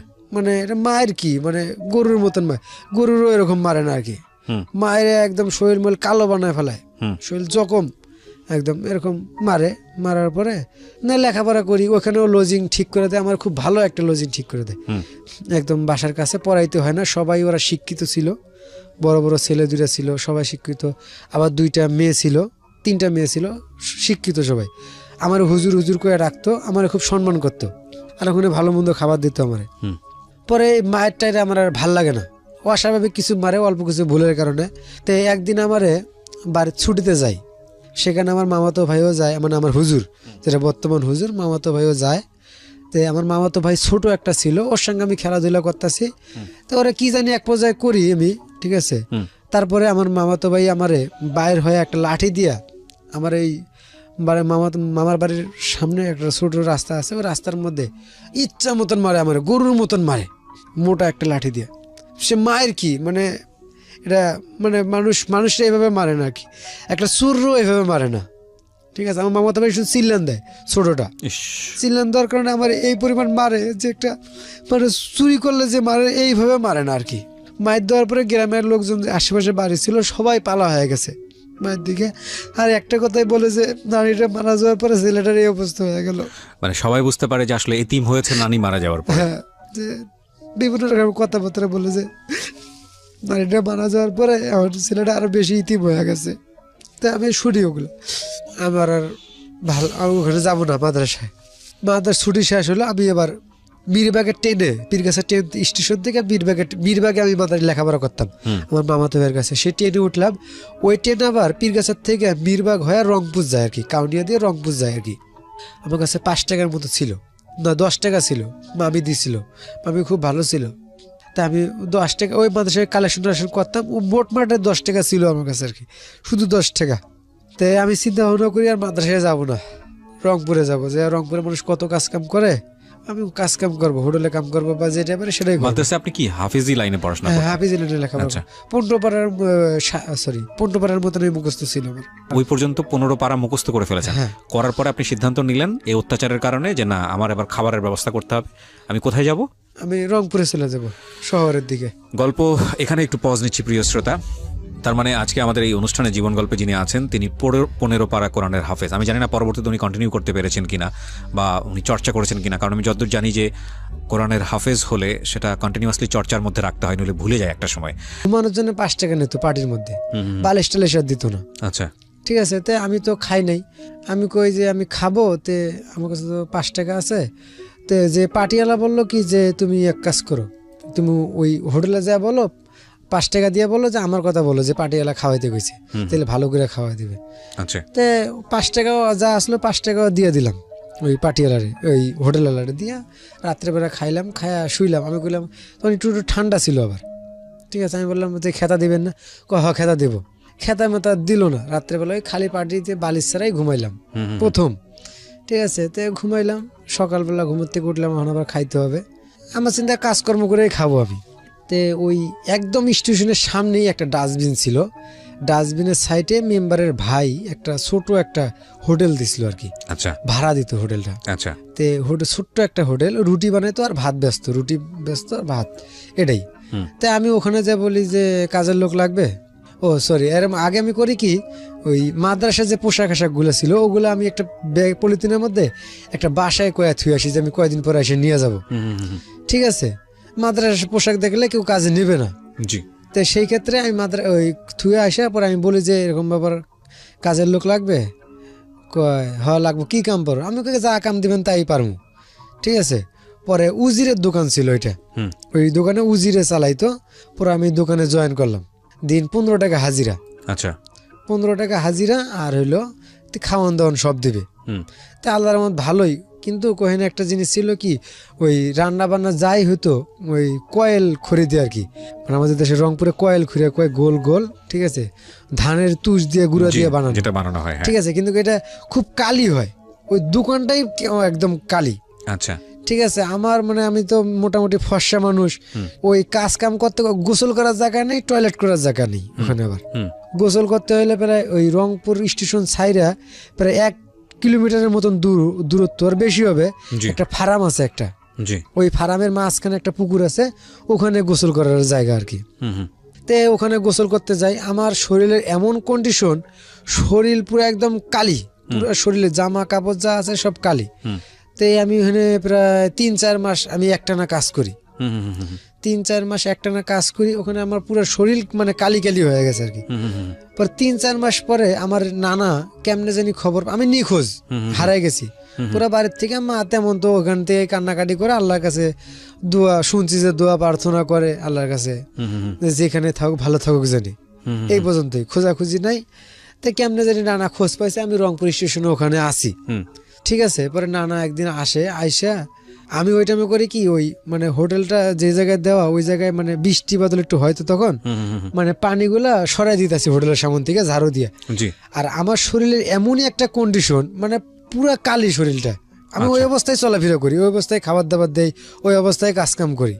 মানে আমার যে আগে যে চেহারা ছিল, আমার নানার মতন, মানে নানার সামনে দাঁড়ানোর সাহস আমার হইলো না।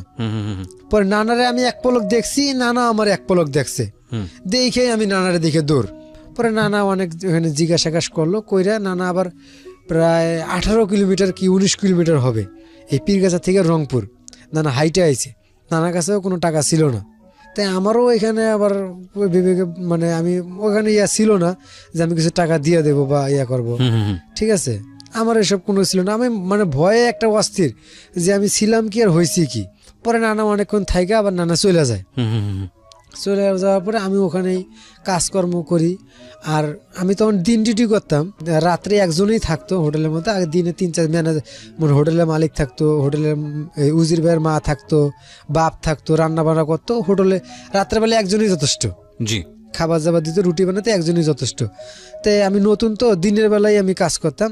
তো ওই ডাস্টবিনের উপরে, ঠিক আমি ভালো করে দর্শক বুঝানো দেওয়া হচ্ছে, ডাস্টবিনের উপরে একদম ময়লার উপরে ছোট্ট একটা টিনের একটা ঘর ছিল, মানে দোকান ছিল একদম ছোট্ট। রংপুর শহরের কথা বলছেন? হ্যাঁ, রংপুর শহরের কথা। আচ্ছা। একদম ডাস্টবিনের উপরে, একদম যেখানে ময়লা সয়লা ফেলায়, ওখানে আমি রাত্রেবেলা ঘুমাইতাম। পিঁকড়া আকড়া উঠতো, ঠিক আছে, মানে অনেক পোকামাকড় উঠতো। তো লাস্টে একদিন কি হলো, মানে আমি মানে হোটেলের কিছু কাজকর্ম শিখে গেলাম। জি। বোমা নামে একটা পোলা ছিল, ও রাত্রে কাজ করতো, ওরে মাঝে মাঝে এখন আমি শিখে গেছি, দিয়ে আমি বিশ্বাসী হয়ে গেছি মোটামুটি। আমি ওরকম ধরনের খারাপ ধরনের ছেলে না, ওরা বিশ্বাস পায় গেছে। পরে আমার রাত্রে শিফটিতে দিল, রাতের শিফটিতে আমি রুটি বানাই, তখন রুটি বানাও মোটামুটি শিখে গেলাম। এখন দিনে তো ঘুমাইতে হবে, দিনে আবার ওই ডাস্টবিনের উপরে ঘুমানো সম্ভব না, মানুষের চিল্লা হাল্লা, তার পাশে মানে একটু দুর্গন্ধ বেশি ছড়ে, গরমের তাপটাও বেশি পড়ে আর কি। জি। ওই ডাস্টবিনের উপরে টিনের মধ্যে ঘুমানো সম্ভব না, তারপরেও ঘুমাই, ঘুম আসে না। পরে রংপুর যে প্ল্যাটফর্ম আছে স্টেশন, একদম স্টেশনের সামনেই ঘটনাটা। পরে স্টেশনের মধ্যে যে মানে ঘুমাই, সকালবেলা যে ঘুমাই, শরীরের যে অবস্থা, মানে টোকাই পোলা মানে বাজে অবস্থা আর কি। জি। তাই ঘুমাই পুরো প্ল্যাটফর্মের মধ্যে, যে মানুষ যে বসার জন্য সিটগুলো থাকে, এই সিটগুলোর মধ্যে আমি বসে শুয়ে ঘুমাই। তো মানুষও করে কি, ওই পানির বোতল হাতে থাকে, আইনে দেয় শরীরের মধ্যে পানি ঢাইলা, হেই জমিদারের বাচ্চা, মানুষ বইতে পারে না, তুই এনে ঘুমাই রইছস, ঠিক আছে, মনে মনে নিজের সান্ত্বনা দিতাম, ঠিক আছে তো বসার জায়গা, আমি এনে ঘুমাবো কে। তারপরে ঘুমাইতাম কই রংপুর স্টেশনের মানে বিপরীত সাইডে, মানে ওই যে তেল, মানে অন্য তেলের যে কোম্পানিগুলো আছে, মালগাড়ির থেকে তেল আনলোড করে, ওই ফাঁকা জায়গা আছে, কিছু ঘাস মাস আছে, রোদ্রে শ্যামা পড়ে, দিনের বেলা ওখানেই ঘুমাইতাম। মানুষ আবার পায়খানাও করতো ওখানে রাত্রে বেলা, আমিও ওখানে পায়খানা করছি তখন। মানে ওই পায়খানা করার কোনো এরকম কোনো না ছিল না আগে, পাবলিক টয়লেট ওখানে আগে এরকম সিস্টেম ছিল না, আমি ওখানে করতাম। তো ওখানে এক ফাঁকে ভালো একটা পরিষ্কার জায়গা দেখে নিয়ে ওই ঘুমাই পড়তাম, ঠিক আছে। বুঝতে পারছি, মানে খুব অবর্ণনীয় জীবন আর কি, যেটাকে বলে। হ্যাঁ। তার পাশে এভাবে দিন যাইতেছে, পরে এভাবে ঘুম আর হয় না। তো এক পর্যায়ে আমার বললো কি, ওই উজির ভাই বললো যে তুই আমার বাড়ির যেয়ে ঘুমাবি। আমি আচ্ছা ঠিক আছে, ভাবিটাও ভালো ছিল। তো বাড়ির যাইতাম, ওর একটু দূর হইতো আর কি, হাইটে যে ঘুমাইতাম ওখানে। এর মাঝখানে আমি একটা কথা বলি, বাড়ি ঘর দুয়ার তো সবই ছাড়লাম, হোটেলের খাবার কিন্তু কার মানে ওরকম মায়ের হাতে রান্না বা নানির হাতে রান্না, মায়ের হাতে রান্নার মতো না। হোটেলের রান্না ভাজা আর ওই আটা দিয়ে ঝোল বানায় ব্যস্ত, আচ্ছা, এটা আমার মানে ভালো লাগতো না। তো ওই হোটেলে একটা মাছ রান্না করতো, কাজুলি মাছ নামে আমার দেশে পরিচিত, ঢাকায় সুরমা মাছ করে কয়। জি, ওই মাছটা ভাজতো না, মানে রান্না করতো মানে দেশের স্বাদ, মানে মায়ের হাতের স্বাদ বা বাড়ির মতো রান্না হইতো। আমি আবার ওই মাছটা আবার হোটেলে কাজ করতাম, ওই মাছটাই হোটেল থেকে কিনে খাইতাম আমার টাকা দিয়ে। যে আমি আমি খাইতাম আর এই কথা মনে করতাম যে আমি মায়ের হাতে রান্না খাইতেছি বা নানির হাতে রান্না খাইতেছি বা এরকম আর কি। যে হোটেলে কাজ করতেন ওই হোটেলের থেকে কিনে খেতে হতো। জি, ওই মাছটা শুধু মানে মাছটা ভাজতো না তো, মানে ভালোই লাগতো স্বাদটা আর কি। আর এই মাছটা আমার নানি খুব পছন্দ করতো, আচ্ছা, তো ওই মাছটা আমি কিনে খাইতাম আর মনে করতাম কি নানির সাথে খাইতেছি, এগুলো মনে করতাম। এই যে কল্পনাগুলো যখন শুরু আসলো তখন আমার রাত্রেবেলা ঘুম হইতো না। মানে একটু যখন কল্পনা বোঝা শুরু করলাম, এই পিছনের যে কল্পনাগুলো আগে কোনো কল্পনা করে নেই, খালি খাবো কেমনে এই চিন্তা। এখন খাওয়ার চিন্তা সব ঠিক আছে, এখন যে কল্পনা শুরু করলাম যে আমার মা কই, বাপ কই, নানি কই, আর আমি কই যাব এখন, কি করব এখন, তখন আর ঘুম হইতো না। তখন থেকেই আমি আবার শুরু করে দিলাম এই সিগারেটটা বয়া বয়া, ওই যে ফার্মে যে ছিল ওখানে আবার ওই গোসল করতে যেতাম, অনেকে খাইতো, সিগারেট খাইলে একটু মাথা ঘুরতো, আবার মাথা ঘুরলে পরে না শুইলে একদম ঘুম ধরে যেত, ভালোই লাগতো। তো ওই পর্যায়ে ওইখান থেকে আমার বিড়ি টিড়ি, সিগারেট স্মোকিং এগুলো খাওয়া শুরু করি, এভাবে চলতে থাকে। তারপরে একদিন ওই উজির ভাইয়ের বাড়িতে যাব ঘুমানোর জন্য, দিনের বেলা নাইট ডিউটি করে দিনের বেলা ঘুমাইতে যাব।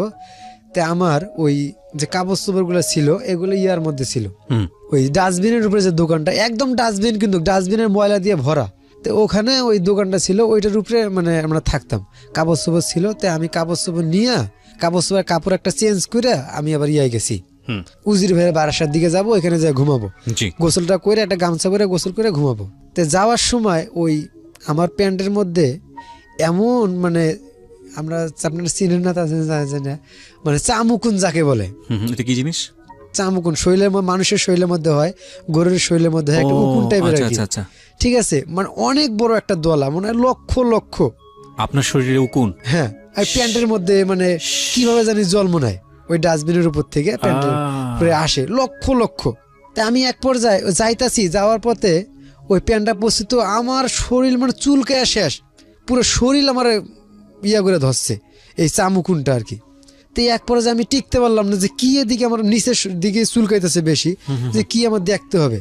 সে একবার মোটামুটি আমার টয়লেটেরও চাপ আসে, তা আমি একটা খালি একটা জায়গা যাই, ওখানে একটা ঝুট মানে ঝুট পাট মানে আর কি ভাস করে বাঁধতো, বাইন্দে অন্য অন্য জায়গায় দিয়ে পাঠাইতো। তাই আমি ওখানে বসে টয়লেট করতে বসলাম দিনের বেলা, একটা ঝোপঝাড়ের মধ্যে টয়লেট করতে বসলাম। আর দেখি কি আমার প্যান্টের নিচে মানে খুলছি তো প্যান্টটা দেখা যায়, ওই জায়গার মধ্যে উকুনের ভরা, একদম চামুকুনে ভরা। হয়তো ঘেন্নার মতো একটা অনুভূতি আসছে প্রিয় শ্রোতা, এটা অস্বীকার করার কোনো উপায় নেই, কিন্তু পরিস্থিতি তাকে কতটা নির্মমতার জায়গায় নিয়ে গেছে দেখেন।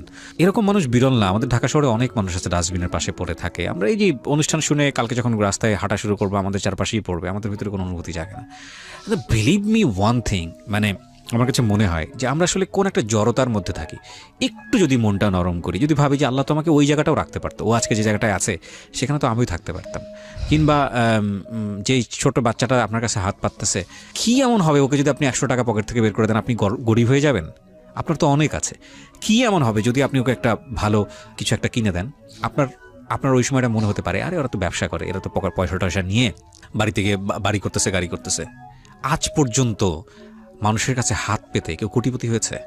তাহলে এই মানুষগুলোকে আপনার দিতে সমস্যা কোথায়? কিংবা সেও যদি হয়েও থাকে, আপনি যদি ধর্মীয় দৃষ্টিকোণ থেকে দেখেন, আপনি যাকে গরিব মনে করে দিলেন সেটা তো সব হবেই, সে যদি আপনার সঙ্গে চিট করে থাকে সেটা তার সমস্যা। তো তাহলে দেওয়ার জন্য কত রকমের চিন্তাভাবনা আছে, পজিটিভ চিন্তাভাবনা। ভাই, কেউ বড়লোক হয় না। আপনার মনে হতে পারে নেশা করে, আপনার মনে হতে পারে সে উল্টাপাল্টা করবে আপনার টাকা দিয়ে, আপনার মনে হতে পারে এটা করতে পারে, তাহলে তো আপনি কাউকেই সাহায্য করবেন না। ঠিক আছে, নেশা করলে আপনি তাহলে এনশিওর করেন যে ঠিক আছে আপনার টাকাটা প্রপারলি সে ইউজ করবে, কিন্তু আপনি দান করা থেকে তো বিরত থাকতে পারবেন না। তারপরে ওই পোকাগুলো এখন তো সরল ফালানো সম্ভব না। পরে ওই অবস্থায় যাই হোক ওই বাসায় চলে গেলাম, যে মুখ গোসল করলাম, মোটামুটি গোসল করার পরে একটু ফ্রেশ ট্রেশ হয়ে শোবো, মানে পুরো শরীরে ওই উকুনগুলো আর কি পড়ার মতো না, কিন্তু ওগুলো শরীর থেকে পড়বে না, চামুকুন জায়গায় বলে, মানে ছোট ছোট একদম ছোট ছোট হয়, লেগে থাকে। হ্যাঁ, তাই আমি মানে খাটের মধ্যে সাইডে আর একটা পুরানো চৌকি আছে, ওখানে ঘুমাবো। তো বইছি, চুল কাইতেছে, তো চিরুনি নিয়ে মাথাটা আশ্রিতেছি না, একদম চিরুনির মধ্যে অনেকগুলো উকুন হয়ে গেছে। তো ওই ভাবি আবার দেখছে, দেখার পরে আমার সি চাক্কা দিতেছে, কয় তুই আজকের পর থেকে আর আসবি না, এখানে ঘুমাবি না, তোর শরীরে চামুকুন দিয়ে ভরা, আমার পোলাপানে আর ঘুমাইতে পারবো না, লাস্টে আমার পোলাপানের মধ্যেও এগুলো হবে। এটাই স্বাভাবিক, এটাই কোয়া স্বাভাবিক। আমি তাই মনে করলাম, মনে করার পরে আমি ওখান থেকে আর পরের দিন থেকে যাই না। মানে যতটুকু একটু ঘুমানোর জায়গা হয়েছিল সেটাও নষ্ট হয়ে গেল। পরে ওই ডাস্টবিনের উপরে ঘুমাই, ওই রেল স্টেশনে ঘুমাই, এভাবে ঘুমাইতে ঘুমাইতে থাকি। তো রংপুরে আর ভাল লাগে না যে ঢাকায় যাব, ঢাকায় যায় মানুষ কত কি করে, ঠিক আছে, ঢাকায় যায় দেখি, ঢাকায় যায় আমি কি করতে পারি, ঢাকায় ভালো ভালো হোটেল আছে। আমার কাছে প্রায় 100 টাকার মতো ছিল। আচ্ছা, টাকা পয়সা রাখতে পারতাম না, টাকা পয়সা কাজ করতাম না, মানে ছোট ছিলাম তো, ওই টাইমেও বয়স একদমই অল্প ছিল। পরে রাত্রে এই মডার্নে আসি, আসার পরে সবাই কয়াটয়ে আসি আমি, আসার পরে এখানে আমি আর একটা কথা বলি, এখানে আমি একটা টুকাই যাইতে চাই, টুকাই কাজে। আচ্ছা, যে ওখানে করে টুকাই পোলাপান আছে, টুকাই, ও কিন্তু আসলে টুকাই না, ওরা চুরি করে। তো ওরা দেখি ভালো চলাফেরা করে, ভালো কিছু করে, হোটেলে এটা খায় ওটা খায়, ঠিক আছে। তা আমি একদিন বলি আমিও তো ওগুলোকে টোকাই কাজে জড়িত হয়ে যাবো। আচ্ছা, ঠিক আছে, কয় আচ্ছা ঠিক আছে, তুই মেম্বারের লগে দেখা করিস, সিগনেচার করিস, আচ্ছা ঠিক আছে। একদিন রাত্রেবেলা দেখি কি ওদের ইচ্ছে মতো না গণ ধুলে দিতেছে, এই টোকাইদের। হ্যাঁ। আচ্ছা, পরে দেখি কি শুনি কি ওরা চোর, অরিজিনালের চোর, আমার কাছে চুরি করা সম্ভব না। ঠিক আছে, আমি আবার ওই যে ঢাকার দিকে মুভ করলাম, ঢাকার দিকে চলে গেলাম। পরে ঢাকায় 30টা মডার্নে গেলাম, যে বাসের লগে কন্ট্যাক্ট করলাম, 30 টাকা ভাড়া, আমরা ঢাকায় গাবতুলানে নামাই দিব, 30 টাকা ভাড়া। পরে বাসের মধ্যে উঠলাম, গাবতুলে এসে সকালবেলা নামাই দিল, এক বাটপারের হাতে পড়লাম সকালবেলায়। ঠিক আছে, আমার কাছে 70 টাকা ছিল, আমি নাস্তা পানি করি নাই। তো বাটপারটা দেখছে কি গাড়ির সামনে লেখা আছে ঢাকা রংপুর। জি। ওই বাটপারে আমার করলো কি, গাড়ির সামনে আমি আইতাছি, একটু হাঁটার পরে কয় ভাই ভালো আছেন, আমি কই হ্যাঁ। কয় আপনার বাড়ি কই? তো ওই সিটারে করলে ওই লোকটা বললো কি যে আমার বাড়ি মিঠাপুকুর। তা আমি আর রংপুর বললাম না, আমার বাড়ি, আমি করলাম যে আমার বাড়ি পীরগাছা। কয় তুমি তো আমার দেশি লোক, কোন জায়গায় যাবা? ঠিক আছে, আমি কই কোনো জায়গায় যাবো না, আমি এই জায়গায় কাজের সন্ধানে আইছি। কয় কি কাজ পারো? আচ্ছা, আমি কই কোনো কাজ তো পারি না, হোটেলের কাজ পারি। কই হোটেলের কাজ কোনো কাজ হলো? দেখো ওই দেখো গাবতলির থেকে মোড়ে আইছি, গাবতলির মোড়ে, ওই জায়গায় বালু জাহাজ থেকে নামাইতেছে, টাকার টাকা, এখানে খালি নামাইতে পারবা? আচ্ছা। আমি কই না, বালু টলু এগুলো আমি পারবো না, এত ওজন কাজ পারবো না। কয় তুমি তো বিপদে ফালাই দিলা, এখন কি করা যায়? কয় আছে যাই হোক, সাবান প্যাকেট করতে পারবো সাবান কোম্পানিতে? আমি কই হ্যাঁ এগুলো পারবো। কয় 3000 টাকা বেতন। আমি কই 3000? মনে মনে কই কত টাকা, 3000? তাহলে তো আমি মায়ের জন্য ভালো কিছু নিয়ে যেতে পারবো। তখন আবার মার চিন্তা উঠলো একটু, নানি তো নাই, ঠিক আছে, নানির নামে এটা ওটা করতে পারবো, মামি আমার চুরি করে টাকা দিছিল, মামির জন্য কিছু করতে পারবো আমি, এরকম কিছু চিন্তা ভাবনা আসলো। 3000 আমার কয় কি ওই যে সাবান ফ্যাক্টরি। কয় আচ্ছা ঠিক আছে চলো। কয় তুমি কি নাস্তা খাইছো? আমি কই না নাস্তা খাইনি। কয় যাও ওই নদীর মধ্যে হাত মুখ দিয়ে নাস্তা খাও। কয় দাঁড়াও, তুমি এক কাজ করো, তোমার কাছে যেই কয় টাকা আছে এটা কাগজের মধ্যে পেঁচায়া তুমি ব্যাগের মধ্যে, আমার কাছে একটা ব্যাগ ছিল পলিথিনের ব্যাগ, ওই কাপড়ের ভিতরে মাঝখানে টাকাটা ঢুকায় রাখো। সিকিউরিটি তো চেক করে তোমার এই যে ইয়া করার জন্য, ভিতরে ঢোকার সময় টাকা পাইলে নাস্তা খাওয়ার জন্য রাখা দিব, নতুন অবস্থায় তুমি কিছুই করতে পারবে না। পরে উনি করলো কি, আমি কাগজটা নিতে দিলাম, কয় থাক থাক আমার কাছে দিয়ে কাগজ আছে নাকি। পরে ওনার পকেট থেকে কাগজ বাই করলো, বাই করে আমার দিল কাগজটা, আমি নিজেই পেঁচাইলাম, পেঁচে ব্যাগের মধ্যে থুইতে ধরছি। উনি করলো কি যে কয় এইভাবে না এইভাবে, এই কথা কয় উনি আমার ব্যাগের মধ্যে ওই টাকাটা নিয়ে ব্যাগের মধ্যে হাত ঢুকাইছে, হাত ঢুকায় টাকা থুইছে। কয় দেখো আছে নাকি, দেখো উপর দিয়ে ঠাইসে ঠাইসে দেখো টাকা কি আছে? আমি হ্যাঁ আছে। কয় যাও হাত মুখ ধুয়া দ্রুত খায়া আসো, ঠিক আছে নাস্তা খায়। আমি ওকে হাত মুখ দিতে, আমি নদীর মধ্যে যাবো, হোটেলে তো আমি কাজ করছি, আমার অভিজ্ঞতা আছে, হোটেলে আমি হাত মুখ ধুই।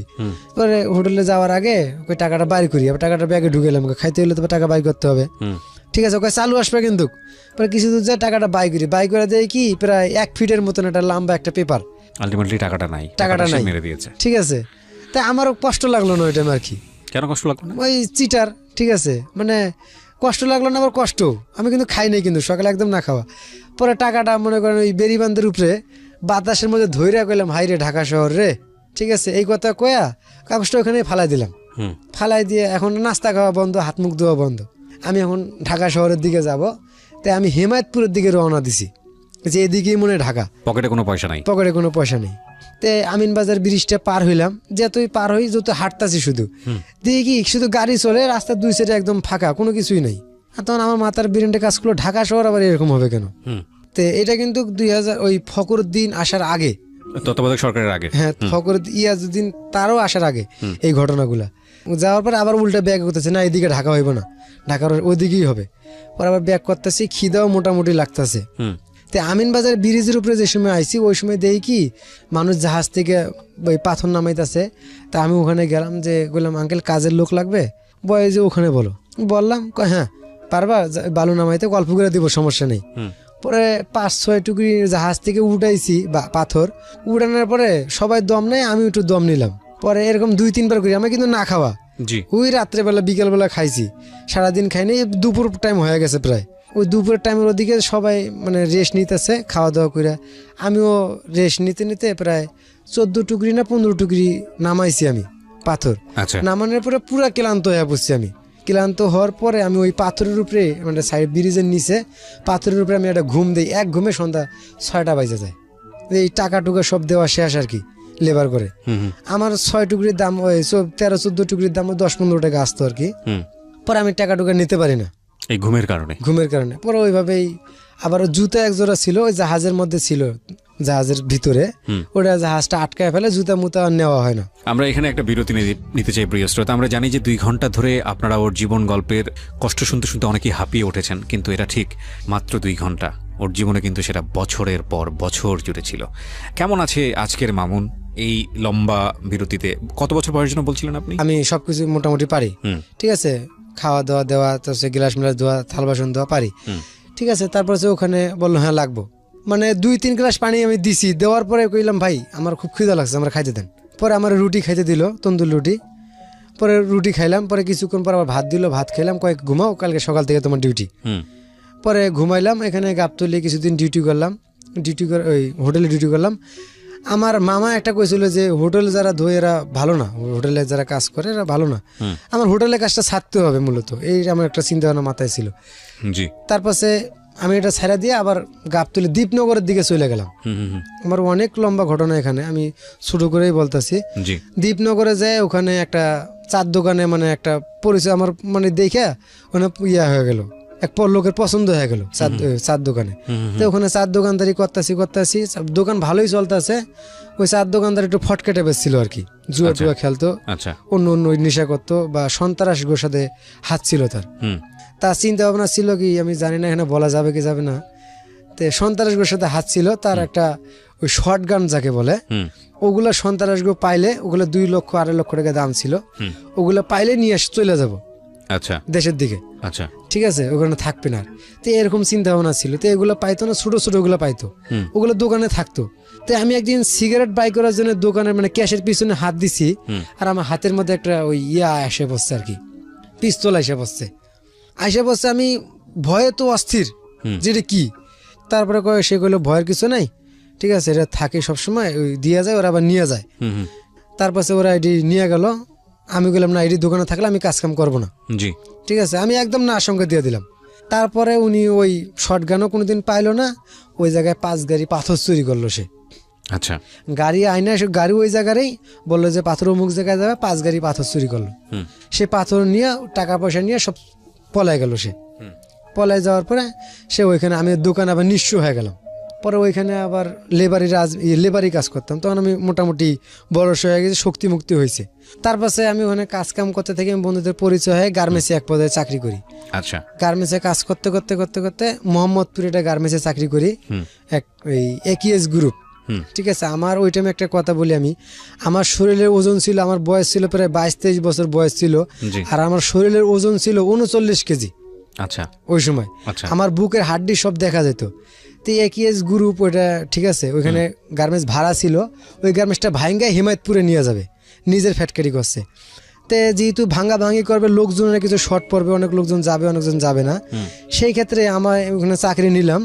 নেওয়ার পরে তো আমার চেহারা দিকে জিএম স্যার আমার নিতে চায় না, মানে এত সুখ না আমার নিতে চায় না। যেহেতু লোকজনের প্রয়োজন আছে, অনেক লোকজন ব্যাপার সেবার, আমার নিয়ে নিল, অনেক কথাবার্তা জিজ্ঞেস করে আমার নিয়ে নিল।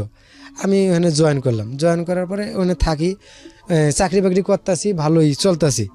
আমার ওইখানে একটা বন্ধু মানে বড় ভাইয়ের লোকের পরিচয় হয়, মিজান। আমার সমাজ কি জিনিস, আমার মানুষ কি জিনিস, আমার এগুলো শিখাইলো। এর আগ পর্যন্ত আপনি তেমন একটা আইডিয়াও পান না।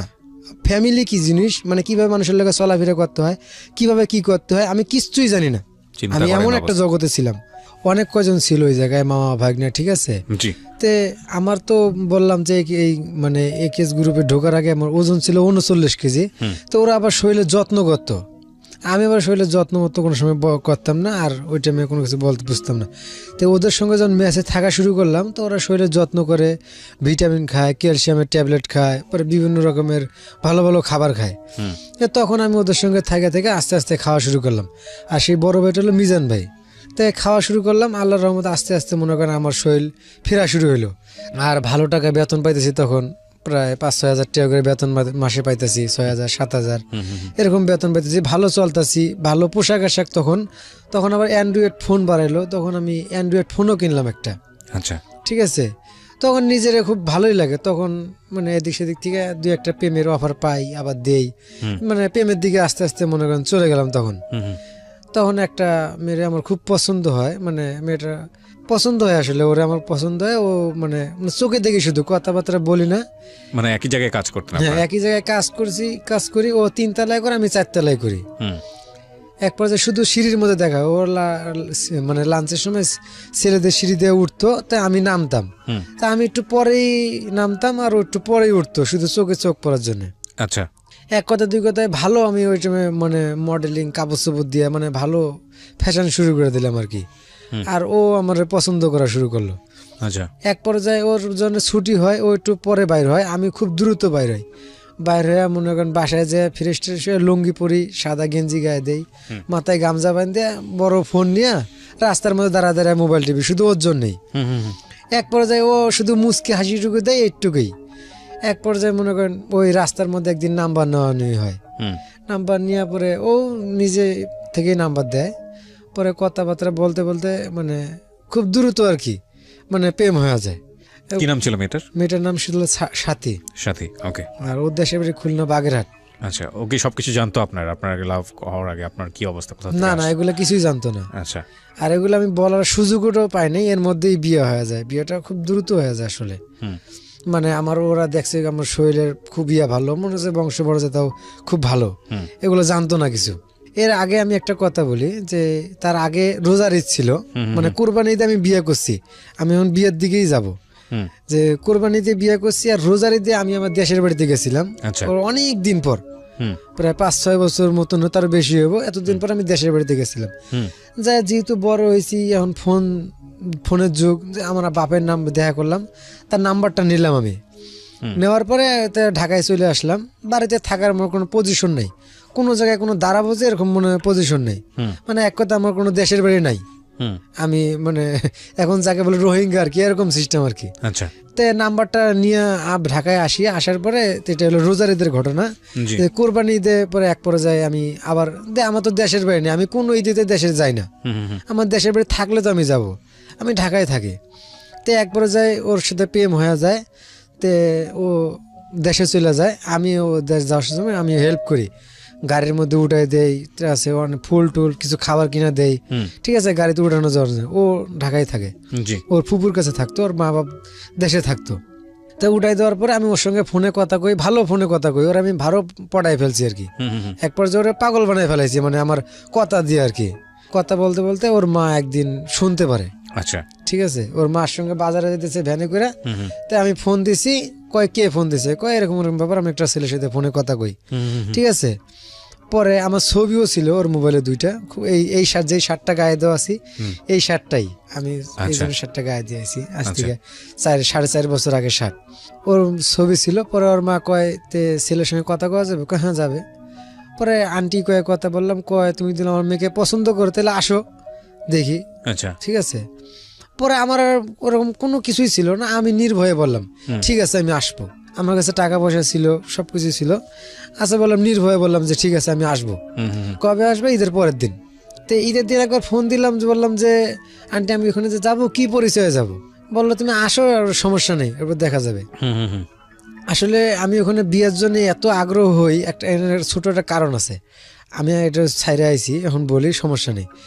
মানে আমি যে সময় আমার বউর সাথে প্রেম করতাম, ওই সময় আমার একটা মানে ওর খালতো বোন ছিল, ও আর একটা আমার বন্ধুর সাথে প্রেম করতো। আচ্ছা, ঠিক আছে। তে ওই আমার এখন যে সম্পর্কে জেঠাস লাগে, মানে ওর খালতো বোন, ও আবার বলছিল কি, আজ আমার খালা এত ভালো, মানে সে রাগী মানুষ, একটু বড় বড় কথা কয়, কিন্তু সে খুবই ভালো, তার ব্যবহার আচার খুবই ভালো। তা আমার এই জিনিসটা আমার খুব পছন্দ হয়।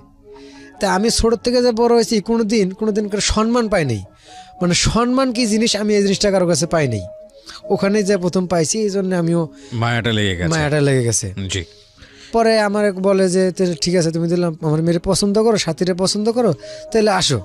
ঠিক আছে, পরে আমি চলে গেলাম ওই জায়গায়, বাগেরহাট, খুলনা বাগেরহাট চলে গেলাম। যা দেখি আসার পর রাত প্রায় 10টার মতন বাজে। ওরা সবার জন্য আমার ওয়েট করে। আমার একটা শাশুড়ি পছন্দ ছিল যে তোমার মায়ের মতো স্নেহ করে, এরকম আমার একটা দরকার ছিল। আমি মনে মনে এগুলোই খুঁজছিলাম। ঠিক আছে, ওই যে আমার ওই মানে ওর খালতো বোনটা কথাটা কইছে, আমি খুব এদিক দিয়ে আগ্রহ হয়ে গেছি যে ওর মাটা মনে হয় ভালো, যে আমি ওইখানেই মায়ের আদর পাবো, আমার এরকম একটা চিন্তা ভাবনা ছিল। তারপরে ওরা সবাই আমার জন্য অপেক্ষায় থাকে, আর 10টা সাড়ে 10টার সময় আমি বাগেরহাট যে পৌঁছি, ও পুরো ভ্যান নিয়ে আসে। আসার পরে আমার রিসিভ করে বাড়িতে নিয়ে যায়। নিয়ে যাওয়ার পর রাত্রেবেলা আমি ওখানে থাকি, সকালবেলা মানুষজন আসে। এক কথায় আমরা সবাই, গ্রামের মানুষ সবাই দেখে পছন্দ করে যে এটা সাথীর প্রেমিকা, সাথীর সাথে রিলেশন করে। ওকে। এখন আমার মনের মধ্যে এই যে একটা কথা, যে আমার ফ্যামিলি বলতো যে মানে কথাটা আমি এই কথাটা বলবো, এই কথাটা বলার সুযোগ পেলাম না। এই কথার মানে না বলার আগেই, মানে আমার কোনো কিছু ভালো মন্দ কওয়ার আগেই, আর এখানে তারা একটা কথা বলে আমার, মানে যেদিনকে রাত্রেবেলা যাই আমি কিছু নাস্তা, চানাচুর, বিস্কুট, কিছু ফল এগুলো নিয়ে যাই। তো প্রথমে আমার এগুলাই খাইতে দেয়, আমি যেগুলো নিয়ে যাই এগুলোই দেয়। আচ্ছা। আর আমি ছোট থেকে কোনো ওরকম কোনো ভালো কোনো আপ্যায়ন পাই নাই, কোনো জায়গায় পাই নাই। ঠিক আছে, আমি মনে করছি যে এরকমই মনে হয়, যেগুলো নিয়ে আসে এগুলো দিয়ে, এগুলো খায় রাত্রে ঘুমাইতে হইব। আচ্ছা, ঠিক আছে। তে আমি জানি না এগুলো যে আরো খাবার দিবে, তা আমি ওগুলো একটু বেশি বেশি মাথার মধ্যে আছে। আমারও মনে মনে টার্গেট যে দিলে আমার বউ হয়, যে আমার খুব ভালো হবে, তাহলে আমি আমার এখানে মায়ের আদরটা পাবো, বাপের আদরটা পাবো।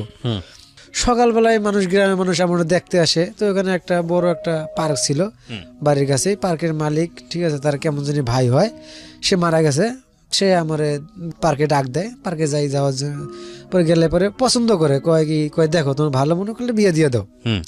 মানে দ্রুত এটা মনে করেন খুব বিয়ে টিয়া হয়ে যায়। পরে আমার আপনিও রাজি হয়ে, আপনার ফ্যামিলির কথা জানতো? কিছুই জানতো না। তারপরে বিয়ে দিয়ে দিল? হ্যাঁ। আচ্ছা। ওই যে আমার বাপের ফোন নাম্বার নিয়ে আসছিলাম, আমি ওই কথাটা বলবো এখন। পরে কয় কি তুমি কি সাথে বিয়ে করবো? আমি হ্যাঁ বিয়ে করবো। ঠিক আছে, রাজি হয়ে যায়। কয় ঠিক আছে, তোমার গার্জিয়ানটা ডাক দাও। এখন আমার তো আর গার্জিয়ান নাই, গার্জিয়ান পাবো কই? ওই যে রোজারিতে নাম্বারটা নিয়ে আসছিলাম, তে আমার বাপরে ফোন দিলাম। তার আমি আব্বা কয়েও কোনোদিন ডাকি নাই। তো ওই সময় ডাকলাম যে আমার কাছে, আমার মার কাছে আবার টাকা জমাইছিলাম, চাকরি করে ফের 20,000 টাকার মতো জমাইছিলাম। ঠিক আছে, তে আমি আমার আব্বারে ফোন দিই, দিয়া কই এরকম এরকম ব্যাপার, আমি একটা মেয়ের সাথে প্রেম করি, ওরা বিয়ে দিতে চায়, তে আপনি তো আমার বাপ, ঠিক আছে, তে আপনি আমাকে আসেন বিয়ের মধ্যে। আর বিয়ের সময় তো বাপলে লাগে। কয় আমি যে আসবো, আমার কাছে টাকা পয়সা নাই। তা আমি কই আচ্ছা কত টাকা লাগবে, আমি টাকা দিতেছি। ইনি কি আপনার আসল অরিজিনাল বাপ? হ্যাঁ, ইনি আমার অরিজিনাল বাপ। আচ্ছা। তাই আমি কই কত টাকা লাগবে? ঠিক আছে, আমি টাকা পয়সা দিতেছি, আপনি আসেন। কয় আচ্ছা ঠিক আছে, তুমি টাকা দাও। পরে বিকাশ নাম্বার দিল একটা। পরে আমি মার কাছে প্রায় 7,000 টাকা নিয়ে আসলাম। নিয়ে এসে 4,000 টাকা সবই দিয়ে পাঠাতে চাইছিলাম, যে ওইটা তো আমার বাপ, ও খরচাপাতি করবে, আমার তো বাপ থাকলে তোর কিছু করা লাগবে না। ঠিক আছে, এই প্রথম বাপের সাথে কথা। পরে কিভাবে 4,000 টাকা দিলাম। টাকা পায়া সে ফোন বন্ধ। ঠিক আছে, তারা ফোনে আর পাইতাছি না। এই জায়গায় মনে করেন বিয়াপাতির মোটামুটি সব লোকজন রেডি, বিয়ে হবে। ঠিক আছে, এরকম পড়া যায়। ফোনের সারা রাত, বিকেলবেলা রওনা দেওয়ার কথা, বিকেলবেলা সারা বিকেল ফোন পাইলাম না, সারা রাত ফোন দিলাম, ফোনে পাইলাম না। সকালবেলা ফোন ধরলো, আমার এক ছোট ভাই বিয়ে করছিল। ঠিক আছে, আমার বাপের আমার আপন যে বাপ, তার অন্য ঘরের একটা আমার ছোট ভাই, ওটা আমার আপন ভাই ধরতে গেলে। তো ও বিয়ে করছিল লালমনিরহাটে, সে ওইখানে যে বয়ে রয়েছে, বিয়ানের লগে দেখা করতে গেছে। এই যে 4,000 টাকা যে আমি পাঠাইছি, আমার আবার তালই নাই, মারা গেছে না কিছু তা জানি না। এই যে 4,000 টাকা পাঠাইছি, এই 4,000 টাকা দিয়ে সে আনন্দ ফুর্তি করে ওই সে তার বিয়ান দিয়ে আবার বিয়ে করছে। ওরে বাবা, আপনার বাপ আমার এই 4,000 টাকা দিয়ে আমারে বিয়ে না দিয়া, ঠিক আছে, এই 4,000 টাকা দিয়ে তার বিয়ানডে সে বিয়ে করছে। এক কথা আমার ছোট ভাই শাশুড়িরে সে বিয়ে করছে আবার, এটা আমি পরে জানতে পারি। Very strange. ওকে, যাই হোক। হ্যাঁ, তারপর আপনার বিয়েটা হলো কিভাবে? হ্যাঁ, তারপরে আমি তো ওখানে রয়েছি, ফোনে পাইতেছি না, ফোন একদম বন্ধ। ফোনটাও চালু করলো, ওই মহিলা ধরলো, বললো যে ও চলে গেছেন। ঠিক আছে, ও আসা বাদ। পরে আমার কাছে মার কাছে ফোন দিলাম, আমি তখন একটু অন্যের মার কাছে ফোন দিলাম, মা এরকম এরকম ব্যাপার, কি করা যায়? কয় তোর মামারে ফোন দে, মামারে ফোন দিছি, আমার বড় মামা। তো উনি ঢাকার থেকে রওনা দেয় নাই, কয় দিব দেবো কয়া, মানে মার অপেক্ষা রয়েছে। ঠিক আছে, পরে মা ফোন দিল, মা আবার কিছু টাকা দিল মামারে। ঠিক আছে, এই পকেট খরচের টাকা দিল। পরে মামা আবার বিকালবেলা সকালবেলা রওনা দিছে, বিকেল হইতে হইতে আইছে। আসার সঙ্গে সঙ্গে পরে ওরা আবার মানে সব কিছু রেডি। পরে বিয়ে দিয়ে দিল, রাত্রেবেলা কাজী অফিসে বিয়ে হয়ে গেল। পরে 2-3 দিন থাকলাম, ঈদের ছুটি শেষ হলো, আমরা আবার ঢাকায় চলে আসলাম দুইজনেই। আমার বউ আর আমি, আমার মামা চলে আসলাম, মামা মামার মতো চলে গেল, আমি আমার বউ নিয়ে থাকলাম ওই জায়গায়। ঠিক আছে, থাকার পরে একদিন পরে আমি আবার আমার শাশুড়িরে সব কথাগুলো খুলে বললাম যে মা, আমি তো আপনাদের ব্যস্ততার কারণে কথাটা বলতে পারিনি, আপনারা তো খুব ব্যস্ত হয়ে গেছিলেন, আর আমিও এই ব্যস্ততার মাঝে জিনিসটা বলতে পারি নাই, আমার একটা মানে ইয়ে আছে, পারিবারিক একটা সমস্যা আছে। কয় বাবা বলো, সমস্যা নেই। পরে সব কথাটাই বললাম, আমার বউ কিন্তু তখন জানে না এই কথাগুলো। তো এক পর্যায়ে সব কথাগুলো বললাম যে আমার বাপ এরকম, মা এরকম, খুলে বললো। পরে ওরা কোনো মাইন্ডে নিল না, আচ্ছা যা আবার হয়ে গেছে, ঠিক আছে, তোমরা দুইজনেই ঠিক মতো সংসার করো, এটাই। পরে আমার বউরও আস্তে আস্তে সব বললাম, ও আবার এইসব কথাগুলো শুনতে চায় না। আচ্ছা, মানে আমার জীবনে এত কষ্ট এখনো যদি বলি সে শুনতে চায় না, কয় থাক, ওগুলো যা হয়েছে হয়েছে, ওগুলো আমার শোনার দরকার নেই। আচ্ছা, তো আজকে সেই মূলত আপনি জীবনে এত সময় ধরে আপনি আপনার গল্প হ্যাঁ, এত সময় ধরে আর কারো কাছে বলি নেই। আচ্ছা, তো বিয়ে করলেন আপনি, হ্যাঁ, তারপরে বিয়ে সংসার করলাম। জীবন শুরু হলো। হ্যাঁ, বিয়ে সংসার জীবন শুরু হলো। সংসার জীবন দুইজনে চাকরি বাকরি করি। চাকরি বাকরি করার মাঝখানে আমরা 1 বছরের মধ্যে একটা বাচ্চা পেটে আসে। পরে ও চাকরি বাকরি করে, অফিস থেকে কিছু টাকা পায়। সেই ক্ষেত্রে চাকরির ছুটি শেষ, আমি বাচ্চার কাহিনীতে যাব এখন। 7 মাসে আমার বাচ্চা মেয়ে হয় কি, মানে বাতাস লাগে না কি, ডাক্তারি সমস্যা কি জানি বলে। তে ওই মানে একদিন আমি শাশুড়ি মানে নিতে আইছে, আমার শাশুড়ি আর মামি শাশুড়ি বউরে নিতে আইছে, দেশে ডেলিভারি করাবে। আর তার ব্লিডিং শুরু হয়েছে, এমন ব্লিডিং হয়েছে একদম পুরো ফ্লোর ভিজা যেতেছে। তো ওই টাইমে আমি ফোন নিয়ে গেছিলাম, শাশুড়িরা মানে ফোন দেওয়া বাদ দিয়ে আমার মানে নিচে বইয়া খোঁজাখুঁজি দৌড়াদৌড়ি লাগাইছে। পরে যে এক পর্যায়ে আমার ফোন দেয়, ফোন দেওয়া কয় বাবা তুমি আমার, আমি তো শাশুড়ির সাথে কথা কই না। পরে বাড়ি আলিয়ে ছিল ওখানে বলে যে তুমি কই, আমি দোকানে। কয় তোমার বউর অবস্থা খারাপ, তুমি দ্রুত আসো। পরে আমি আসলাম, আসে দেখি এই অবস্থা, আমার তো মাথা নষ্ট। হাজার মাথা খারাপ হলেও আমার ওই টাইমে শক্ত হয়ে থাকতে হবে, তখন আমি আছি আর কেউ নেই আমার দেখার মতো। পরে আমি দৌড় দিয়ে রাস্তার মধ্যে আসলাম, এসে একটা অটোরে হাত জোর করলাম যে ভাই একটু মেডিকেলে নিয়ে চলেন। সন্ধ্যার পরে তো ওই টাইমে একদম নিরিবিলি। পরে অটো রাজি হইলো না, একটা সিএনজি আসলো, তারে আটকে আমি অনেক রিকোয়েস্ট করলাম, রাজি হইলো না। পরে আমি এই মানে হিমায়তপুর থেকে একটু সামনে জলপুর স্ট্যান্ডে আমি বাসা ছিল, তো ওখানে তারা চিন্তা করতেছে আমি এখন হিমায়তপুরে যাবো, ওখানে যে কোনো গাড়ি নিয়ে আসবো। আচ্ছা, ঠিক আছে, পরে ওখানে গাড়ি মানে দাঁড়ায় থাকতেই কেমন জানি রাস্তার ওই পাশ যাবো, যে গাড়িতে উঠবো, মানে বাসে বা কোনো কিছু উঠে হিমায়তপুর যাবো। আল্লাহর রহমতে একটা মানে অ্যাম্বুলেন্স আসলো, সীমা হাসপাতালে একটা অ্যাম্বুলেন্স আইসা গ্যাস পাম্পে ঢুকাইলো। ওখানে একটা পাম্প ছিল, পাম্পে ঢুকাইলো। পরে আমি দৌড়ে ওই অ্যাম্বুলেন্সের কাছে গেলাম যে ভাইয়া এরকম এরকম ব্যাপার, আমার খুব বিপদ, নিতে হবে। ঠিক আছে, ওরাও খুশি, অ্যাম্বুলেন্সওয়ালাও খুশি যে রুগী পাইলাম, আমি কমিশন কিছু পামু। ঠিক আছে, তে ওরা নিয়ে এলো, নিয়ে সঙ্গে সঙ্গে মেডিকেলে নিয়ে গেলো, নিয়ে যে নর্মালে করার জন্য চেষ্টা করলো। পরে হইলো না, পরে আমার বললো সিজার করতে হবে। পরে সিজার করলাম। টাকা পয়সা আমার ছিল ভালোই, আমি কোনো সময় টাকা পয়সা, এখনও টাকা পয়সার উপর লোভ লালসা নাই। আমার মেয়ের জন্য যা লাগে আমি মানে না খাওয়া হইলেও এখন দিয়ে দিই। আচ্ছা, ঠিক আছে, সিজার করতে হবে, সিজার করলাম।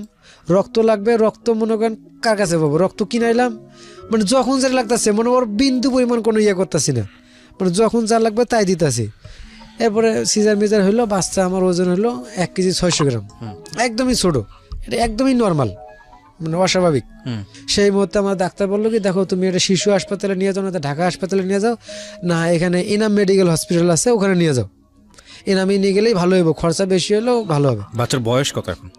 এখন আমার 1.5 বছর। 1.5 বছর। আচ্ছা, তারপর আমার আর মাথায় কাজ করতে, আমি ওই সরকারি হাসপাতালে নিয়ে গেলে তো বাচ্চা আমার যে ছোট, ঠিক আছে, সরকারি হাসপাতালে নিয়ে গেলে তো মরেই যাবো নিয়ে যেতে যেতে। ঠিক আছে, পরে আমি আবার টাকা পয়সার দিকে তাকাইলাম না, ইনামি নিয়ে গেলাম। ইনামি নিয়ে যাওয়ার সঙ্গে সঙ্গে আমার বললো যে আইসিইউতে রাখতে হবে, আপনার পার ডে খরচ হবে 17 থেকে 20 হাজার টাকা প্রতিদিন 24 ঘন্টায়, 17 থেকে 20 হাজার টাকা খরচা হবে। আমি আবার কোনো টাকা পয়সার দিকে তাকাইলাম না, আমার একটা কিছু আছে, টাকা পয়সা ছিল ওই টাইমে। পরে আমি ভর্তি করে দিলাম। ভর্তি করে দেওয়ার পরে ইনামে আইসিইউতে ভর্তি হইলো। আমার বউ এদিকে ওই সীমা হসপিটালে, আমি একাই মানে আধা ঘন্টা পর পর আমি মনে করেন ছুটাছুটি করতেছি এই হাসপাতাল থেকে ওই এই হাসপাতালে, মানে আধা ঘন্টাও লাগে না, আইতাছি যাইতাছি এরকমই করতে করতে এক পর্যায়ে ওখানে আর যারা অনেক বাচ্চা আনছিল ওদের সাথে কথাবার্তা বলি, বলার পরে আমার বাচ্চা ওদের মানে সঙ্গে আমার কাছে আল্লাহর রহমত অনেক সুস্থ মনে হয়। ঠিক আছে, পরে আমার কয় ভাই এখানে থাকলে আপনি মারা যাবেন, টাকা পয়সা দিতে পারবেন না, আপনি নিয়ে যান আপনার বাচ্চারে, নিয়ে যা কোনো সরকারি হাসপাতালে ভর্তি করেন, না হয় অন্য ব্যবস্থা করেন। কিন্তু আমার বাচ্চা সুস্থ মনে হয় আমার কাছে সব দিক দিয়ে, মানে কথাবার্তা শুই না, ডাক্তারের কাছেও শুই না মনে হয়, এবং মানুষের মুখেও, মানুষ তো অনেক কিছুই জানে, মানুষ ডাক্তার না হলেও মানুষের মুখের কথা অনেক কিছুই। পরে আমি এক কথা রিলিজ করাইলাম, 2 দিন পরে আমার প্রায় 30,000 টাকার মতন বিল আসলো 2 দিনে। ঠিক আছে, পরে ওই বিল টিল দিয়ে আমি পরিশোধ, মানে টাকা আবার এই সময় কারো কাছে নাই, প্রায় 70-80,000 টাকার মতো। আপনার বাচ্চাটার কি হলো এটা বলেন। খরচ শেষ পর্যন্ত হলো, আপনি বাচ্চাটার পিছনে খরচ করেছেন যেভাবেই পারেন না কেন, ওই পয়সাগুলো খরচ করেছেন, টাকা পয়সা খরচ খরচ করে করেছি, বাচ্চাকে সুস্থ করেছেন। সুস্থ করেছি। পরে আমার বউরে এখানে টাকা তো কে দেখবে এখানে, পরে আমার বউরে ওই অবস্থায় পরে গাড়ি দিয়ে খুলনা বাগেরহাট পাঠাই দিলাম। পাঠিয়ে দেওয়ার পরে ওখানে এখন ওই প্রায় 8-9 মাস থাকলো, থাকার পরে আবার আইছে। এখন আপনার ওয়াইফ কি আপনার সঙ্গে থাকে? হ্যাঁ, এখনো ওয়াইফ আমার সঙ্গে থাকে। কি করেন আপনি? আপনি আমি গার্মেন্টসে জব করি। আপনার ওয়াইফ ওই এখন কিছু করে না, বাসায় বাচ্চা কাচ্চা দেখে। আপনার সংসারটা মোটামুটি সচ্ছল চলে? হ্যাঁ, এখন আল্লাহর রহমত ভালোই চলতেছে। আচ্ছা, পয়সা টয়সা খেয়ে ঠেয়ে কিছু থাকে না, থাকার ওরকম সিস্টেম নাই। আচ্ছা, কিন্তু দিন শেষে তো না খেয়ে থাকতে হয় না, না। কারোর কাছে হাত তো পাততে হয় না। আজকে এই জীবন গল্পটা প্রচার করতে গিয়ে প্রিয় শ্রোতা, বহুবার চোখের কোণে অনেকেরই আমি জানি যারা শুনেছেন, বা আমার নিজেরও অনেকবার চোখের পানি এসছে। মামুনের যে জীবন গল্প, এই জীবন গল্পে ভয়ানক রকমের সংগ্রাম, খুব অল্প করেই এখানে আজকে আমরা যতটুকু আনতে পারি। আমার জীবনে আরো অনেক কষ্ট আছে, আমি জানি এটা স্বল্প সময়ে তুলে আনাও সম্ভব না, কিন্তু একটা জিনিস দেখেন, ওর পরাজয় হয়নি। কিভাবে পরাজয় হয়নি আমি আপনাকে বলি। আপনার তো ছেলে হয়েছে না? মেয়ে। আচ্ছা, আপনি আমি তো মনে করি এটাই আপনার মা, তাই না? আমি এটার মা মনে করি, আর আমার স্বপ্ন ছিল তোমার একটা মেয়ে হোক, আর মা করে ডাকবো। আলহামদুলিল্লাহ। আমি কি নাম রেখেছেন মেয়ের? মরিয়ম। আচ্ছা, খুবই চমৎকার নাম। একটা যেটা হচ্ছে যে একটা তো জানেন, আল্লাহ যার প্রতি সবচেয়ে খুশি থাকে আল্লাহ তাকে মেয়ে দেয়, মানে এটা কিন্তু রসুলের হাদিস।